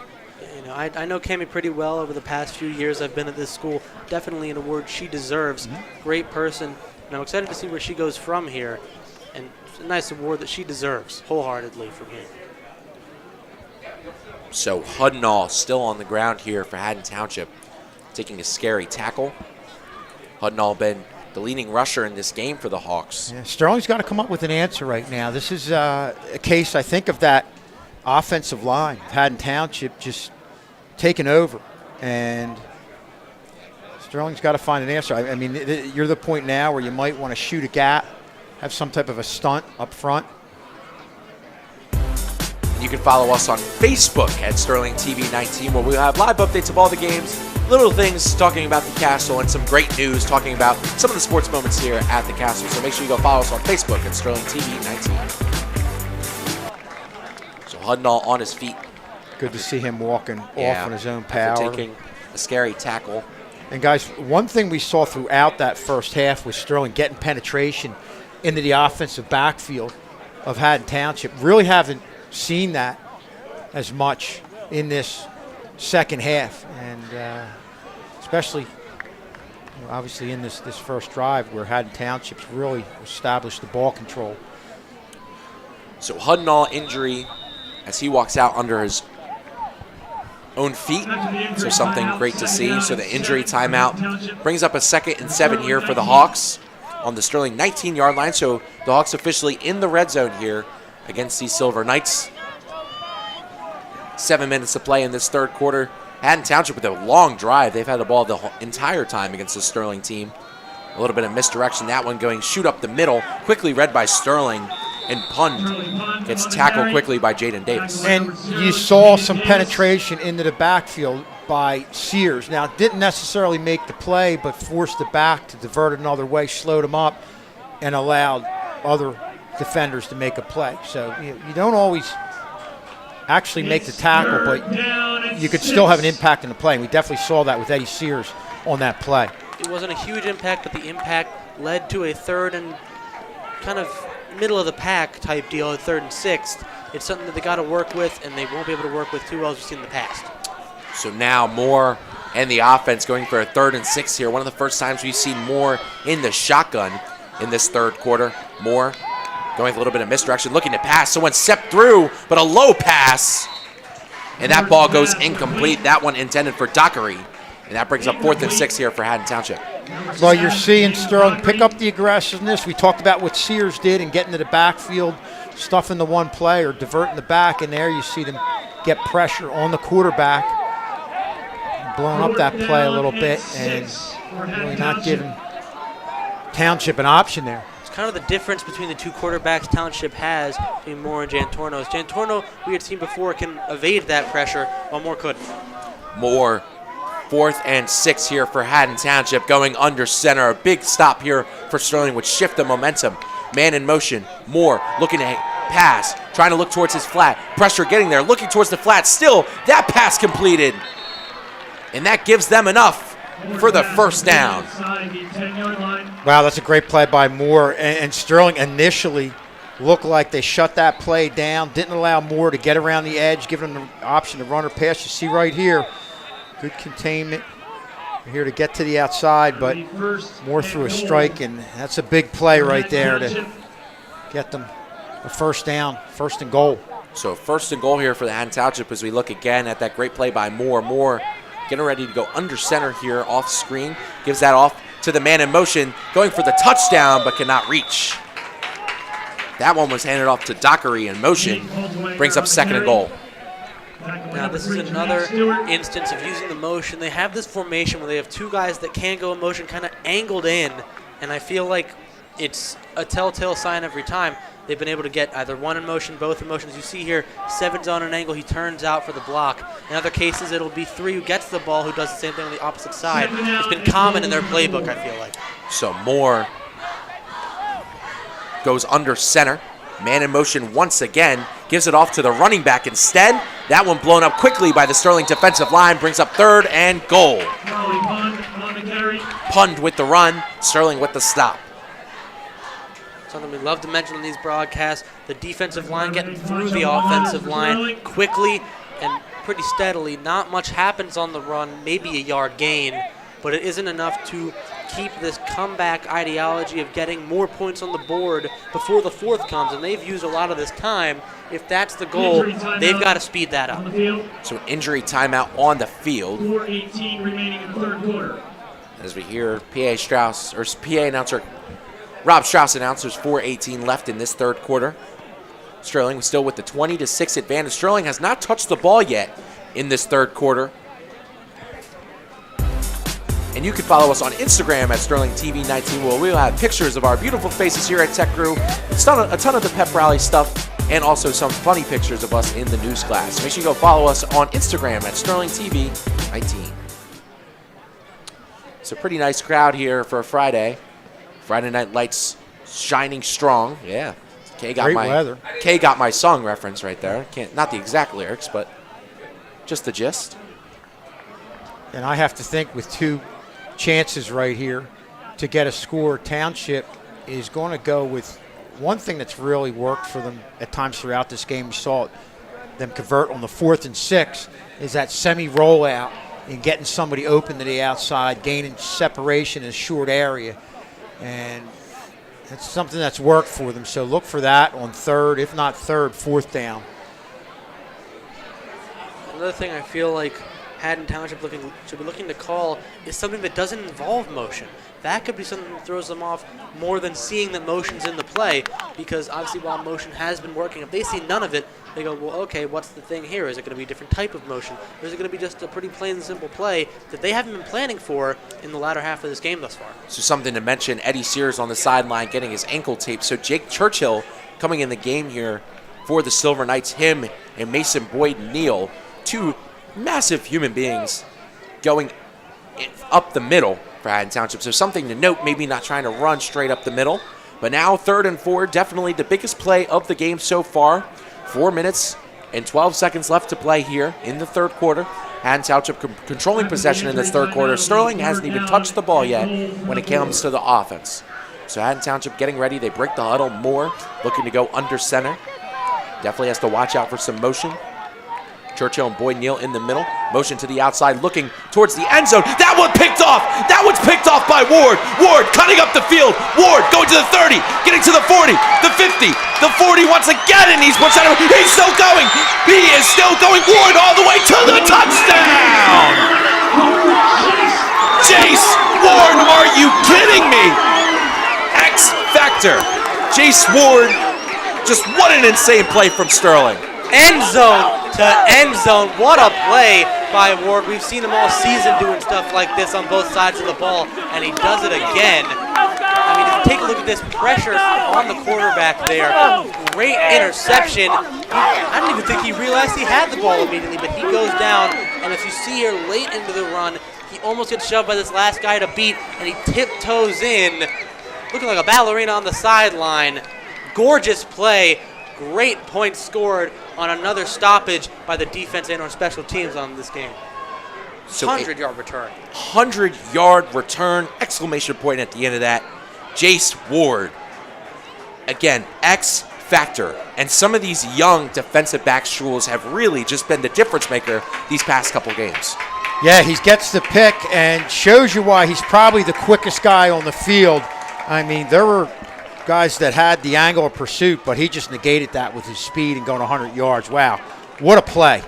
Insanely impressive. Jace Ward has not had an offensive touchdown this game, but has 2. 1 on special teams and 1 on defense. So we're going to go back and we're going to take a look at this celebration here from Jace Ward between him and Coach CJ, who's going to be calling the plays. We'll see him come on screen, and just a big chest bump. And I mean, for 2 younger guys coming into this program, that must feel relieving, Schwartz. Yeah, no doubt about it. I mean, just with all the ups and downs that you've seen this year, to get into a situation where, you know, everything, especially Coach CJ and all the coaches are preaching to them, different things, you know, to keep their confidence up. Now to see everything come to fruition and have a game like this where at this point, you know, you're towards the latter part of the 3rd quarter up 26-6. Off the heels of some big plays. This game and this potential win is just such a boost of confidence for this team, and a young team at that. And we've been talking about how this Haddon Township team has really come in fruition and just really coming from nothing to something. And that's something we're seeing with the Sterling team. These past couple of years, they really just haven't had it.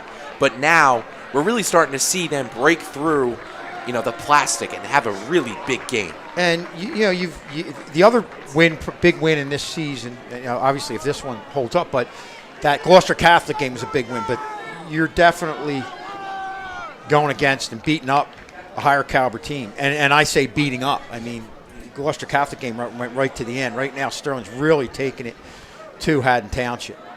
And, you know, they continue to do it, especially in the kicking from this team. Jeremy Clark has been a bit of a masterclass. Hopefully I'm not jinxing him here, but he's looking to go for another one. He's missed one today already. He's trying to right that wrong with this attempt. So now Jeremy Clark getting ready after that huge 100-yard pick 6 by Ward. Clark takes a couple steps back, moves to the right, lining it up. Good snap, good hold, and good finish there by Jeremy Clark to make this a 27-6 game. Sterling Knights have the lead. And I think, you know, obviously the big thing that's going to be highlighted, and rightfully so. As you look right here, it looked like it just went right through his hands to Ollie Ward, is this big play, and definitely a highlight play by a game breaker in Jace Ollie Ward. But a drive where things weren't going well, I like the fact that Sterling battled and even pushed them at one point to a 4th and 6. Converted, but at the same time, out there defensively, Sterling was making it tough for this Haddon Township team. And I mean, Sterling with their backs to the wall, making a clutch play, and clutch, not even the word to describe that big run by Ward, and just a crazy play nevertheless from the Knights. And I think it's yet another example of what I had said in the first half, and in the second half, all the same it appears. These guys on the Hawks receiver-wise just haven't been there with the hands. It slips right through it and leads to a 100-yard return for 6. As we see here, off the throw, it's in his hands and slips right through his hands. I understand we're nearing Halloween, but you can't have Butterfingers. Keep them in your bag, you know. You can't be doing this. As you see here, tiptoes through, wonderful balance, great return off of a mishap. Another one by the Hawks, something they're going to have to look into as they leave this season and move to the next one. I even counted it out where Jace Ward, I thought he stepped out, but staying in bounds against that ballerina play. And I mean, Sterling having an amazing game today. First, the Amari Key rushing touchdown. Next, Ward with a blocked punt. Desi Mullen coming in with the 1 yard, bam, up the middle. And then again, Ward just with an amazing play, 100-yard pick 6 as they kick it back over to Haddon Township. So now Township looking to return up the middle, trips and falls and gets to around the 30. So Haddon Township setting up a pretty similar position as they did at the start of this half, now down by 21 points. We're just sitting here thinking about when, again, if this holds up, the last big win this program's had. Obviously, we've had some tough years. It's been a while, but we're thinking possibly the last big one was in 2017 when Coach Barrett was the starting quarterback. His senior year, they went out and beat Haddonfield in the regular season and really took it to them. I believe it was a 30-0 game. Unfortunately, Haddonfield turned the tables and won in the playoffs. But as far as big wins, fairly recently, you're talking in the last 7 or 8 years, that's got to be, to our memory, the last big win. So 1st and 10 here for Haddon Township, down by 21 points. Takes a snap, looking to the outside, and then a great tackle made by Sterling. That one was made by what looked like Jaden Williams once again for minimal gain here for the Hawks. And, you know, I think this is something that we had seen a little more of a struggle of from more in the first half, taking, you know, his time in the pocket a little, you know, too quickly, which led to some of those drops. This time he takes a little more time than we had seen prior. Gets someone, while he does have to jump, he keeps on. And there he is, Coach Barrett, someone who's made a statement as the offensive coordinator in these past couple of weeks. It's going to be 2nd down and 10 here for Haddon Township. Looks like Moore still in at the quarterback spot, looking to his right, looking down the field. Great coverage there by Sterling, and that one just goes right through the fingers. That one being number 10, Dylan Morrow, not being able to corral that one in. And that makes it 3rd and 10 here for Haddon Township. Well, Morrow on this play really did a nice job in adjusting and coming back for the ball, what you want your receivers to do. But obviously, as you said, Danny, in the end, he just wasn't able to haul it in. I feel like there haven't been the best aim to get to both hands on these balls. We've seen here, he can go on the side, and he only gets the right hand on it. The target for the quarterbacks have not been close enough to keep these balls in possession. That's been their main issue. So now, this one taken, but a ref stops the play.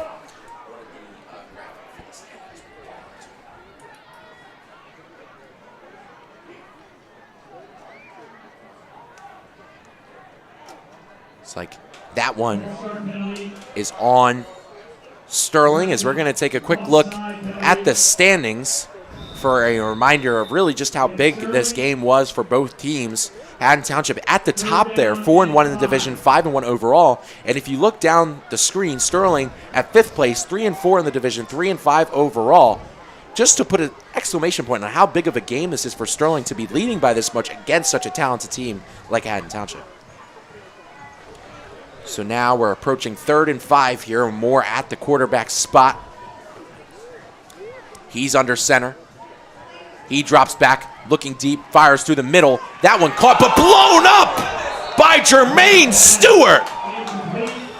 What a hit by the young man.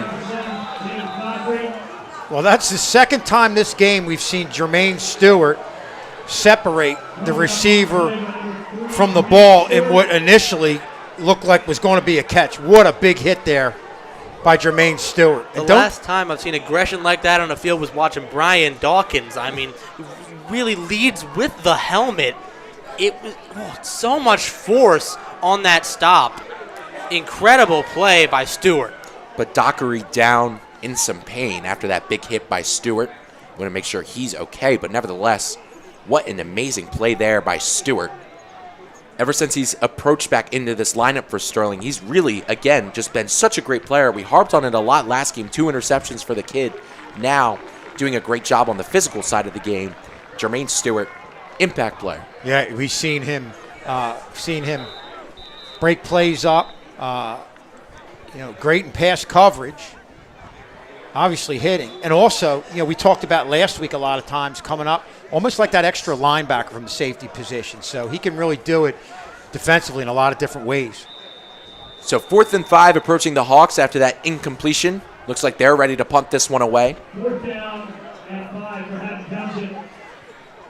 Back deep to receive the punt. Sterling ready, JoJo Carter. As we heard PA announcer Rob Strauss say, back to receive the punt is number 8, JoJo Carter. Sterling not sending any rushers. They're just going to play back. Carter looks like he's going to let this one dribble by. This one has some good distance on it, though, as that one lands at around the 26-yard line here for the Sterling Knights. So they're going to get their first offensive possession of the half. As we're going to go quickly to Twitter, so make sure you guys go follow us on that at Sterling TV 19, as we're going to have live updates of all the games and all the fun and cool things happening around the castle. So make sure you guys go follow us on Twitter or X at Sterling TV 19.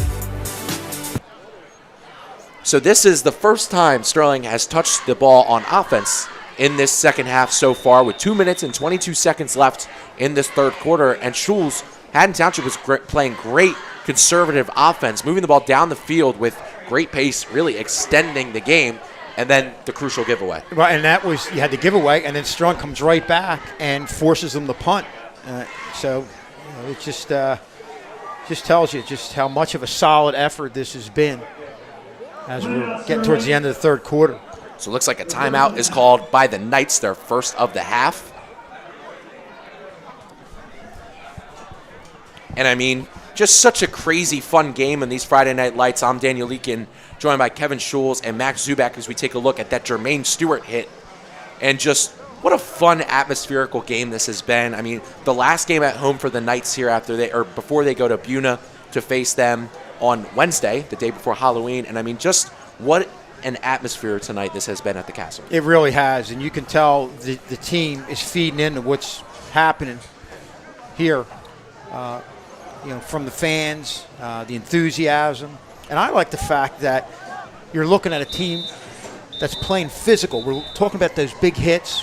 We got a lot of penetration in the backfield, but they're playing under control. And, they're coming at ball carriers under control. They're breaking down, and they're lowering the shoulder, just what you want them to do from a fundamental standpoint. So now Crespo in the shotgun on a 1st and 10. Crespo looks like he's going to hand it off to Key, and that one blown up quickly by Haddon Township. Bring up 2nd down.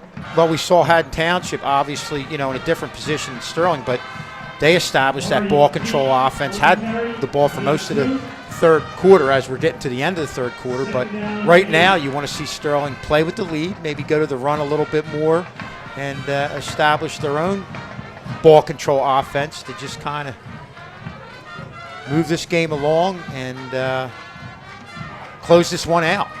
So Crespo in the shotgun on a 2nd and 8. Key gets 2 on that short run, quickly blown up by Haddon Township.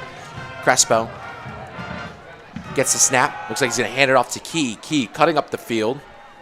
Doesn't get many yards once again to make this 3rd down here for the Knights.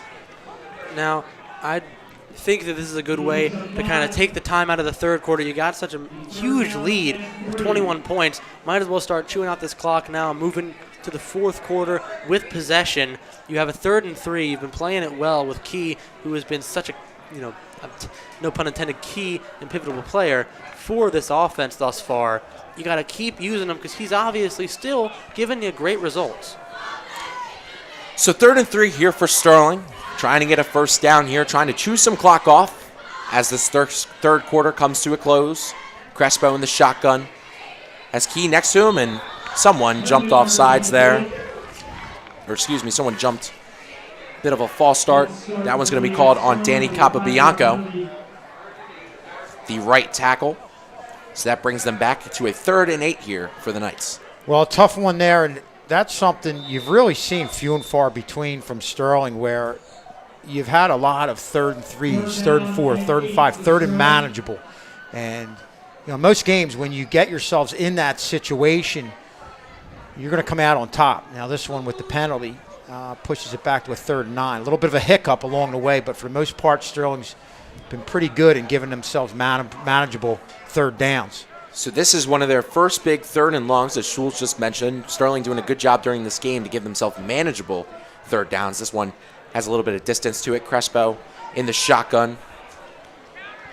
Looks like a bit of misdirection. Gets it to the side to Ward. Ward trying to cut upfield using his speed, and that's a nice tackle there.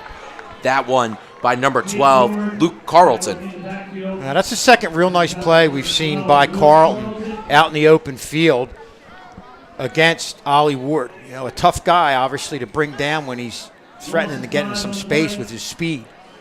It's a good, just clean wrap-up tackle. It's a bit of a loss as well. They go back about 4 yards, and they've been really good at that aspect of the game. When they can get their hands on whoever's got the ball, they're able to get them down with ease. So that is the end of the third quarter, an eventful one nevertheless. We're going to be right back at you with some fourth quarter action right after this short commercial break.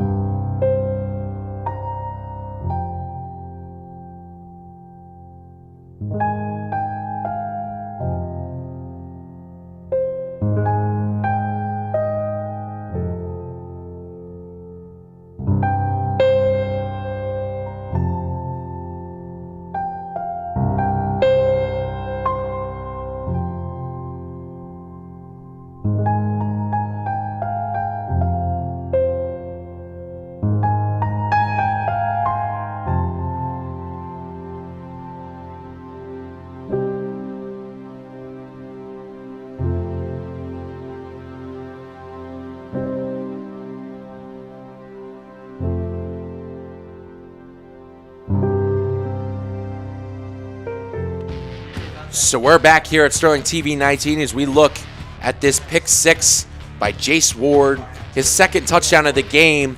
Neither of them on offense. This one on defense, the first on special teams. And I mean, X Factor, Super Ward even, being a complete impact player in this game. Giles ready to punt this one away, gets this one up to around the 40 or the 45-yard line, but it is in Sterling territory, so they're going to have to play with their backs close to the wall. Something I want to mention before this fourth quarter really gets into the swing of things and this new township drive goes. In that third quarter, besides the interception, special teams, and the back half, the last couple of minutes, Haddon Township had about 10 minutes of possession, and the only team to score in that quarter was Sterling off the pick six. That is a bone-crushing statistic. If you're sitting there as a coach for Haddon Township, how do you let that happen? So Axel Moore back into this game here for Haddon Township. After a couple of mistakes, they're going to stay with Moore. He's under center. Receivers to his left and right and a running back behind him.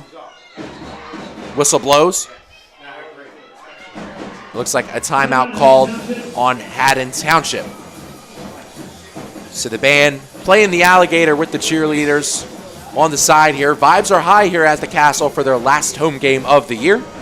They have one more game where they travel to Buna this upcoming Wednesday.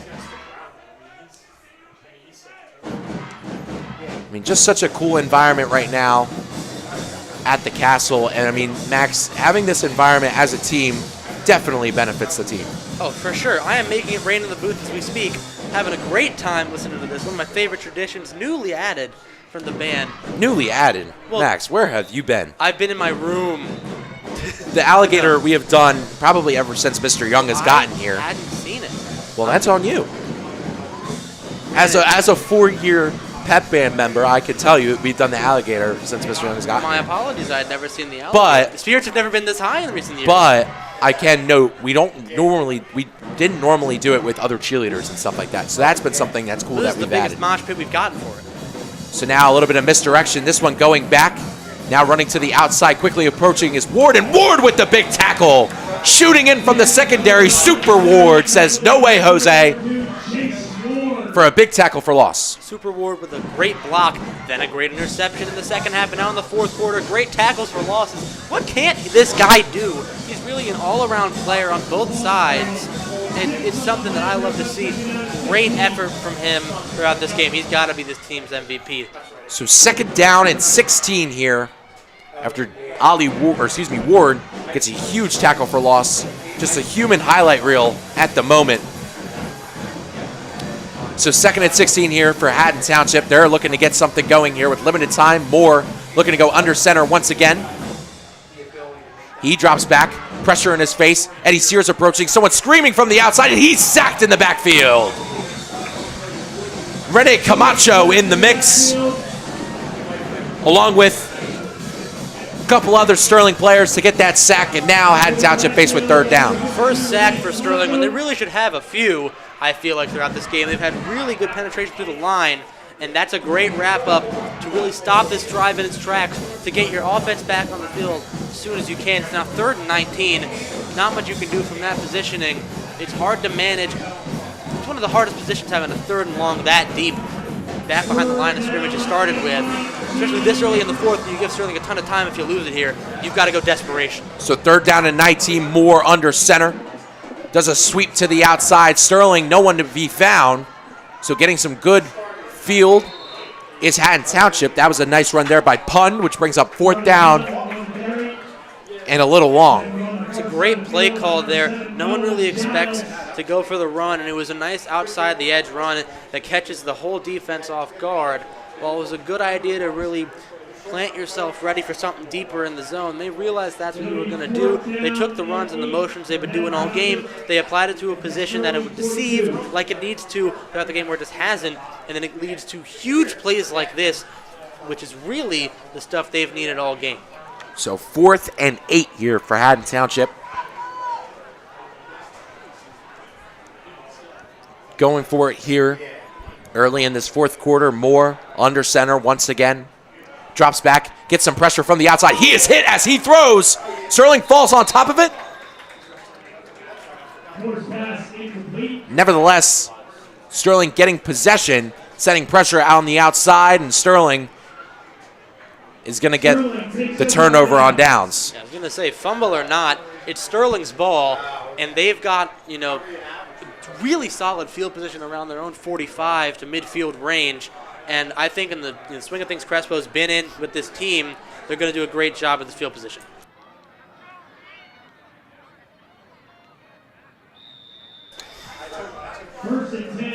So 1st and 10 here for the Knights, starting at their own 46-yard line. Definitely a big upset. Not a lot of us were expecting here at the Castle. Haddon Township 1st in the division, Sterling 5th.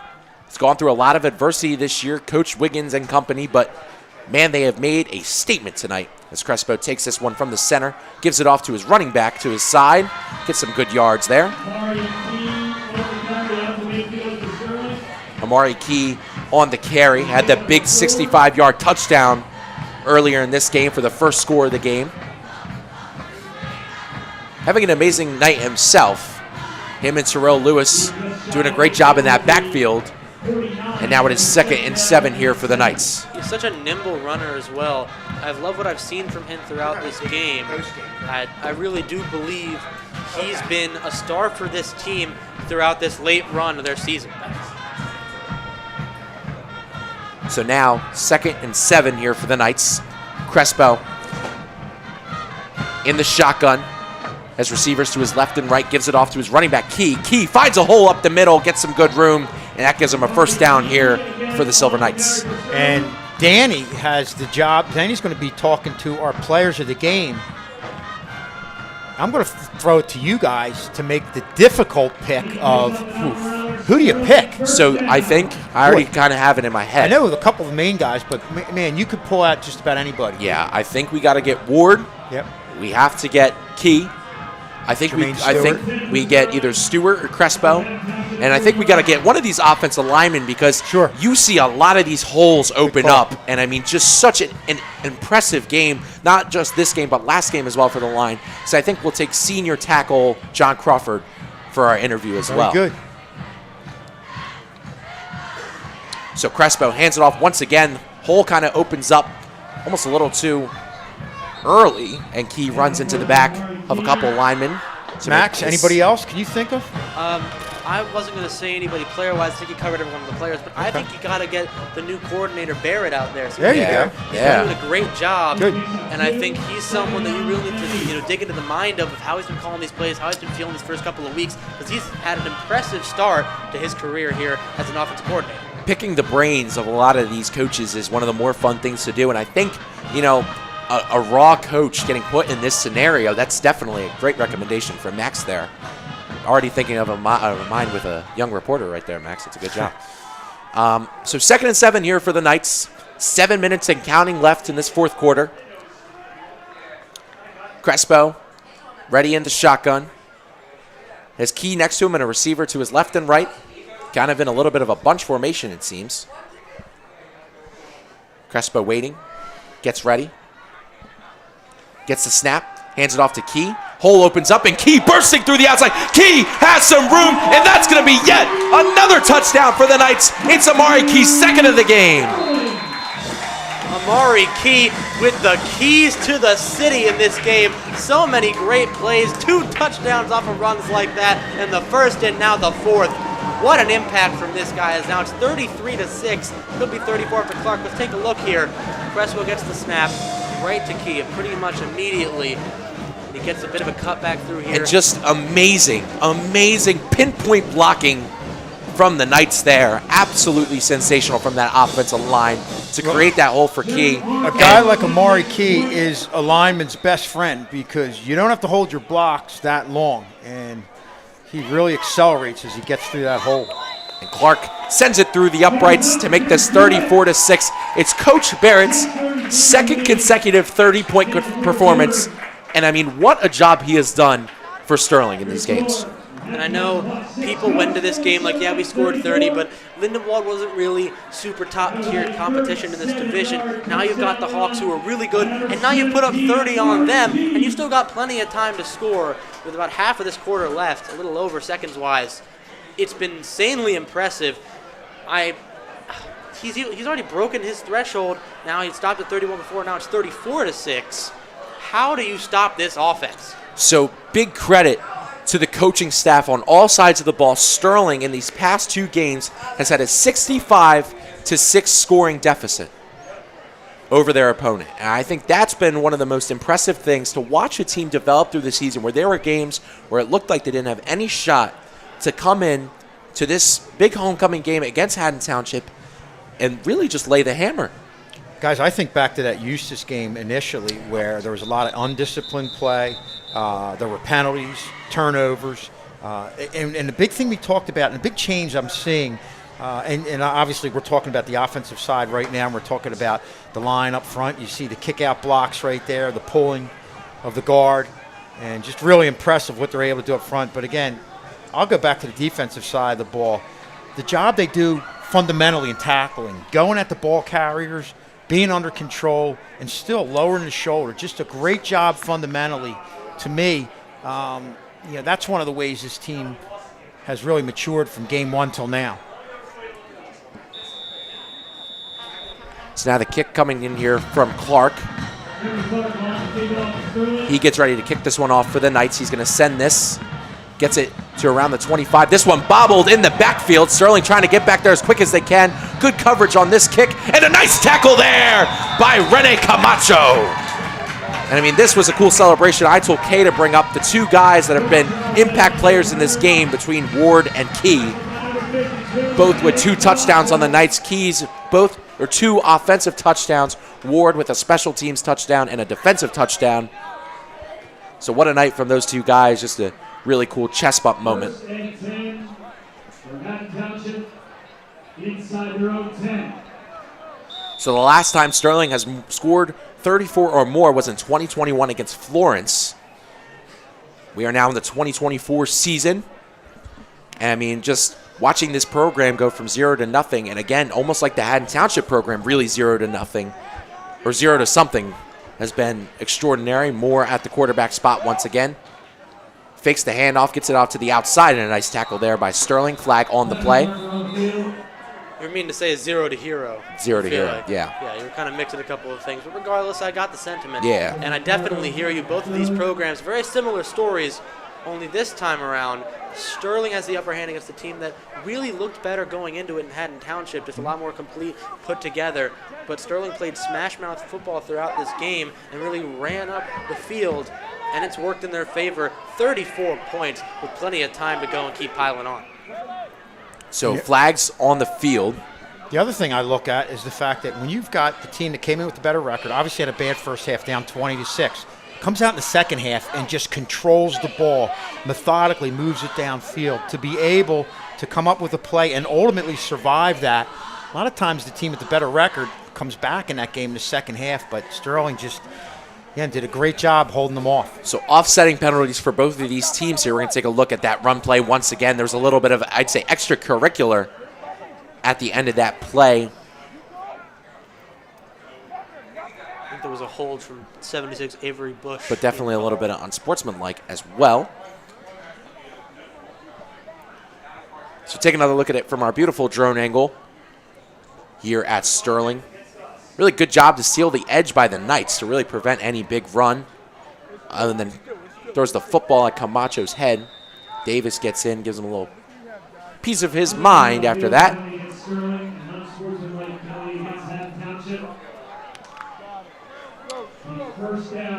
It's going to be 1st down and 7 here for Haddon Township with about 6 minutes and counting left in this 4th quarter. Man in motion. Gives it off to the halfback. This one blown up in the backfield. It's another great play by Camacho. So punt on the carry. Camacho with the tackle. Brings up 2nd down. Obviously, you don't like to see, you know, these types of interactions late into the game where teams are getting a little more chippy and annoyed. But I think a good example of teams that have done that before is the year the Eagles went to the Super Bowl recently, 2022, and they were beating the Niners, and they were getting chippy because it's such a good team. They expect better of themselves. They're not happy with the result, and I think it's a fair reason to be a little upset. They're not performing to the standard they know they can get to, and I think a lot of people have been there in a lot of different fields. So Moore under center once again. Gives it off into pitch to Pund. Pund trying to cut up field. He's tackled, but he gets the 1st down. Time continues to tick away here in this 4th quarter. And I feel like while Township has a solid run game, it gets them a 1st down here. Because of the motions that they do every now and then, it gets it to work out a lot. They don't know if they're going to the edge or if they're going through the middle. This time, the motion has nothing, and then it's a little bit of a soft pitch, and it gets to the inside gap that leads to a 1st. But I do think they need to fake both of those things every now and then, get some passing in, see if the receivers can do well. So here's yet another handoff going straight up the gut, met by the Sterling secondary. Great tackle by Stewart. Brings up 2nd down. So if the score stands, Haddon Township will move to 5-2. Sterling will advance up to, I think, 4 and 6. 4 and 5. 4 and 5. Thank you, Max. Of course. Camacho's really stepped up in this 4th quarter. I know we praised him a lot before the game, and now he's showing why we did. He was a little bit quieter. He wasn't, you know, the huge defensive presence we were expecting, but now he's really blowing up these plays, and I think this is why we talked to and praised him as highly as we did. He's got that strength, he's got the agility, and he's got a great knowledge for the game of football. So 2nd and 3 here for Haddon Township. They with a little bit of misdirection to the outside. A couple of Sterling defenders over there, and that gets little to no yard. So that brings up 3rd down. Yeah, feel like there's been some rough clock management by, if these Hawks want to get anything else on the board, they're not going to do it by constantly running up the middle. I do feel like they should preserve some more time just to really try and rack up as many points as they can, just to get some more on the board, even if they end up being pity points, which at this rate they will. And I understand you want to play a little more conservatively, don't want to throw any more interceptions, keep getting stacked on, but you're just kind of wasting your chances here, racing your clock. So now Moore gets a little bit of misdirection to the outside. Sterling trying to close the gap, and that's a nice tackle by Ward once again. And you win this game, up your record as you look at Jay Solly Ward making a great individual play. He's done it all for Sterling tonight. Special teams, defense, with the interception, and a great defensive play, holding down the ball carrier. So it brings up 4th and 2. Very much the biggest play of the game for Haddon Township, but nevertheless, time is still ticking down. On comms Axel Moore. So it looks like they're going to be looking for a go for it in 4th and 2, which I think is very reasonable. They've done it before in this game, and it almost worked then. Let's see if it can actually succeed now. So 4th and 2 here for Moore. Someone jumps off sides. So there's a penalty marker on the field. And I'm going to be giving my play-by-play responsibilities to Max Zubek. So I will meet you guys on the field as I wave goodbye to everyone at home. I'll be right back down on the field for some post-game interviews. Max, take it away, buddy. Matt. All right, I'm taking over some duties here late into this game. So, as we saw just then, offside leads to a 1st and 10 here for Washington Township. And while it's late in the game, they can't do much scoring-wise. Scholes, how do you think this impacts Sterling? They've made a couple of these mistakes in the game that you haven't really seen before. Yeah, you're going to have that, but I think you just got to look at the big picture of what they've been able to do in this game. And as you look them go to the outside right here, and they're going to get stopped, and we're just going to get under 2 minutes left. But wow, what a night! And Sterling now improving to 4-5 with a win next week and a chance to get to 500 with a very young team. Have a great positive way to move into the off season, hit the weight room, and just get better. And there's a lot of good things. It was an up and down year, but towards the end of the year, you were able to pick out a lot of good things, a lot of positives. Yeah, I definitely was going to mention the possibility of getting to 500 coming this Wednesday. They are to probably win this, as 28 points is a little unreasonable for Haddon Township to go through, as they line up for a 2nd and 3 here. On their own 43, it's a run through the middle that gets shut down pretty quickly. But still, it's enough for the first. And they're just going to keep resetting, taking time away from Sterling, which I do think is the right move. As you see here, another man in motion. He goes through, takes advantage, trucks a man, and gets the yards they need to keep the clock going and stop Sterling from scoring any more.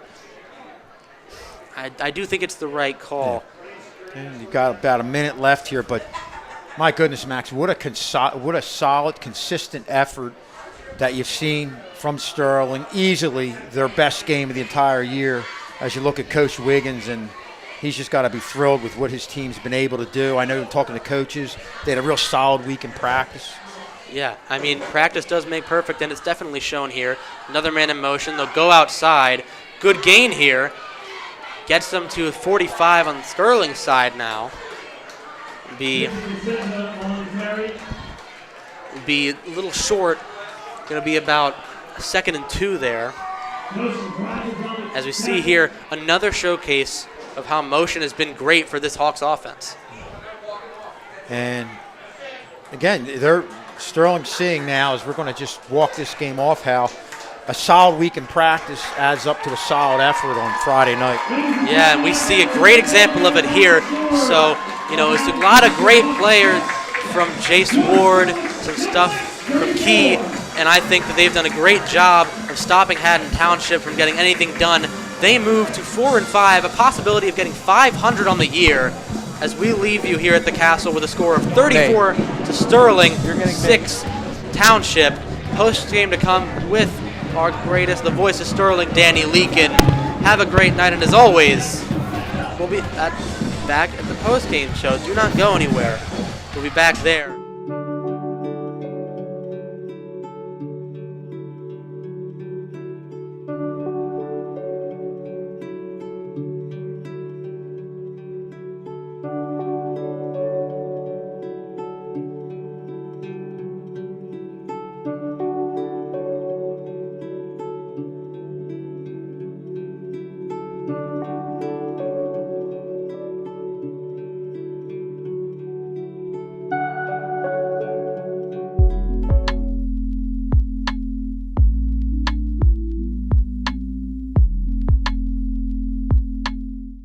Hey man, where you going?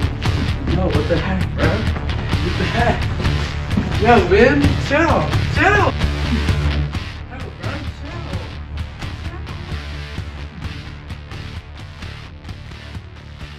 You okay, dude? Yeah, I'll be alright. I don't know why I did that.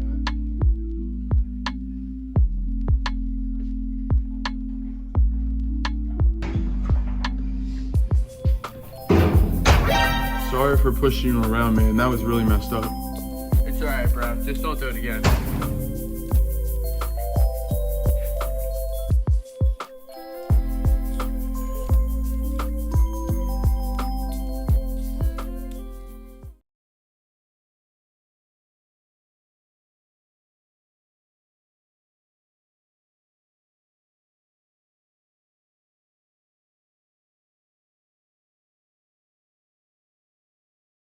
Is this seat taken? Yes, it is. Well, what about this one? This one's taken too. What about this one? They're all taken. Well, where am I supposed to sit? Not with us. Go sit over there. John, there he is.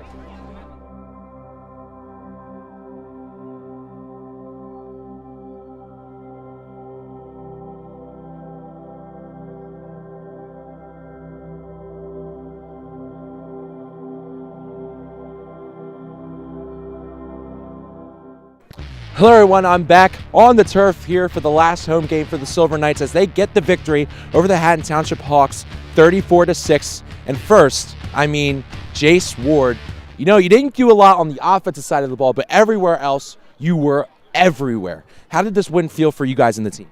Felt good, because we had to execute this team because we don't like this team, so we just had to execute and get them up, So, rivalry intact, and you came out and played your best ball. How does it feel for you personally to get out there and provide for your team? Feels good, feels good. And, coming out here, a blocked punt and a 100-yard pick six, you were the X factor in this game. And, how does it feel that you made such a difference in this game against Haddon Township?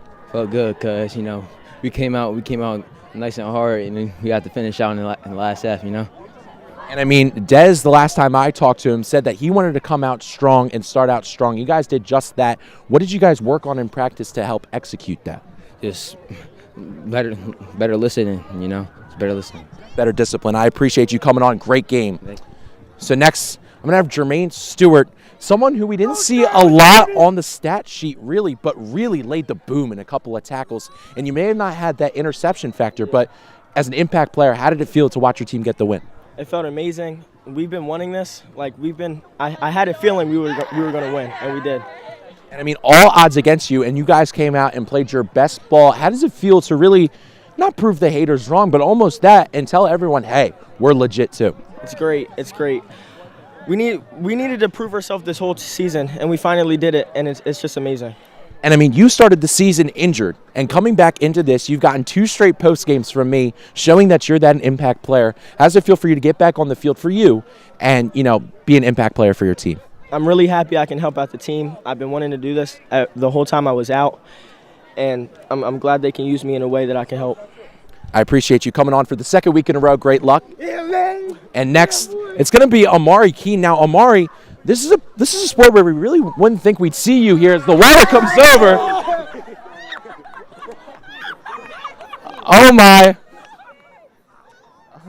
That was really cold. I'm a little wet here. But Amari, this is a sport where we really didn't think we'd find you, and you come out today and put 2 touchdowns on Haddon Township. How did that feel for you? Oh, it felt great, man. I had to give all props had to get all props on my offensive line, just trusting them. You know, just had to do my part, making sure you guys miss, but all props go to my offensive line. And I mean, you had a great burst of speed on both of those touchdowns. Someone who wasn't on the original roster opening night, but learning the playbook slowly. How did it feel for you to get on the board twice tonight? Felt great, man. I mean, I felt like the only thing that holding me back was, you know, first learning how to play football and then learning the plays. And once I got that down packed, it's only up from there. And I mean, you guys got a big game coming up against Buna, your guys' last game of the season. How does it feel to, what are some things you guys need to work on? How did it feel to make an impact statement? It felt good, make an impact, you know, end the season the right way. And, you know, on the Buna, we just want to end off on a high note, you know. And the first 100-yard game of the season for you, but many more, or one more to come, hopefully, in Buna because you're a senior. I mean, how did it feel for you to get that and be an impact player? It felt great, you know, to come out and help this team. I mean, we all work a lot, so it felt great to, you know, be rewarded. Well, Amari, I'm hoping I can see you for some winter ball on the basketball court and interview you once again. Thanks for coming on. And last, but certainly not least for the players here, senior captain John Crawford, 4 years in this program, and that big O lineman that you are, 4 years in this program, watching a big win over someone who was way above you guys in the standings. How does it feel for you? It was a good team win, a good overall win. A lot of doubt coming into this game because since they were ranked #1 overall, but obviously we showed that rankings don't matter. I mean, definitely keeping it professional on here, but definitely letting a little bit of mouth fly. I mean, definitely talking a little bit of trash, getting in their heads. And I mean, John, you play such an impact in that role, just, you know, talking your stuff. For 4 years you've done it. And I mean, to watch it pay off, how does that feel for you? It feels good. It feels good to get a win on my last home game as well. I've been playing here like my whole life. Yeah, it just feels good. Good win. Shout out to the defense, couple pick sixes, couple returning for punts. Yes, sir. And I mean, after that Lindenwold game, you texted me and you said I should have got the offensive line. And I did because you guys deserved it this game. Absolutely creating holes for both of those key touchdowns, key. And I mean, how does it feel for you guys to have such a successful couple of weeks? It feels good to do good on the ground because most of our touchdowns have come from passes actually. So, and we are a run-first team. So that was I took kind of offense to that since we have barely any running touchdowns. But it was a good running game today. Mari had 100 yards. And, yeah, just good overall team win. And, I mean, the offensive line we've seen gel throughout this past season. I mean, from that Bishop Eustace game, you guys were undisciplined, but now you guys have turned into a much disciplined, much faster-paced team. And, I mean, how do you describe the work you guys put in on the days off to really propel yourself to this level?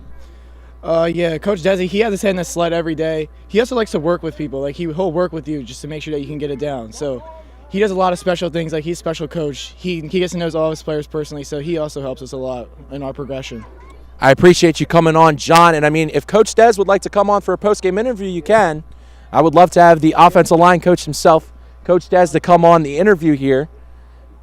So he makes his way over the night, John himself. And, I mean, John's got to step aside here for Coach Des.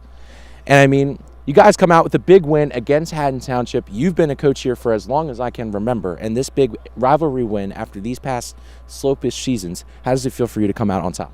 Man, these boys just put in a lot of hard work, a lot of dedication, a lot of suffering, and they just wanted it more, man. It's like we can't play as coaches. Like, it's up to them. We can give them all the direction in the world, but they got to find it deep inside, find the heart and the courage to do what they're supposed to do every week. And Des, here you can be a little selfish if you'd like, watching your line go to succeed. How did it feel for you to watch these boys have such a great game? It's just fun to watch the line grow throughout the season because John is the only senior on the O-line. They're all freshmen and sophomores, so they're young. John doesn't have that much experience. He has a half a year really experience leading into this year. So to see them grow and to see where they are now, it was a struggle all year, but, you know, to see the guys coming to light now, it's a blessing. And going a little bit off from the line and more on the offense, this is Coach Barrett's second time calling some of the plays in this game, and it's the second game in a row where you guys have dropped 30 points. What are some things you have to say about not only Coach Wiggins but Coach Barrett as well? Man, honestly, you can put any coach back there calling the plays. At the end of the day, it doesn't matter what we call. It's up to these guys whether or not they execute.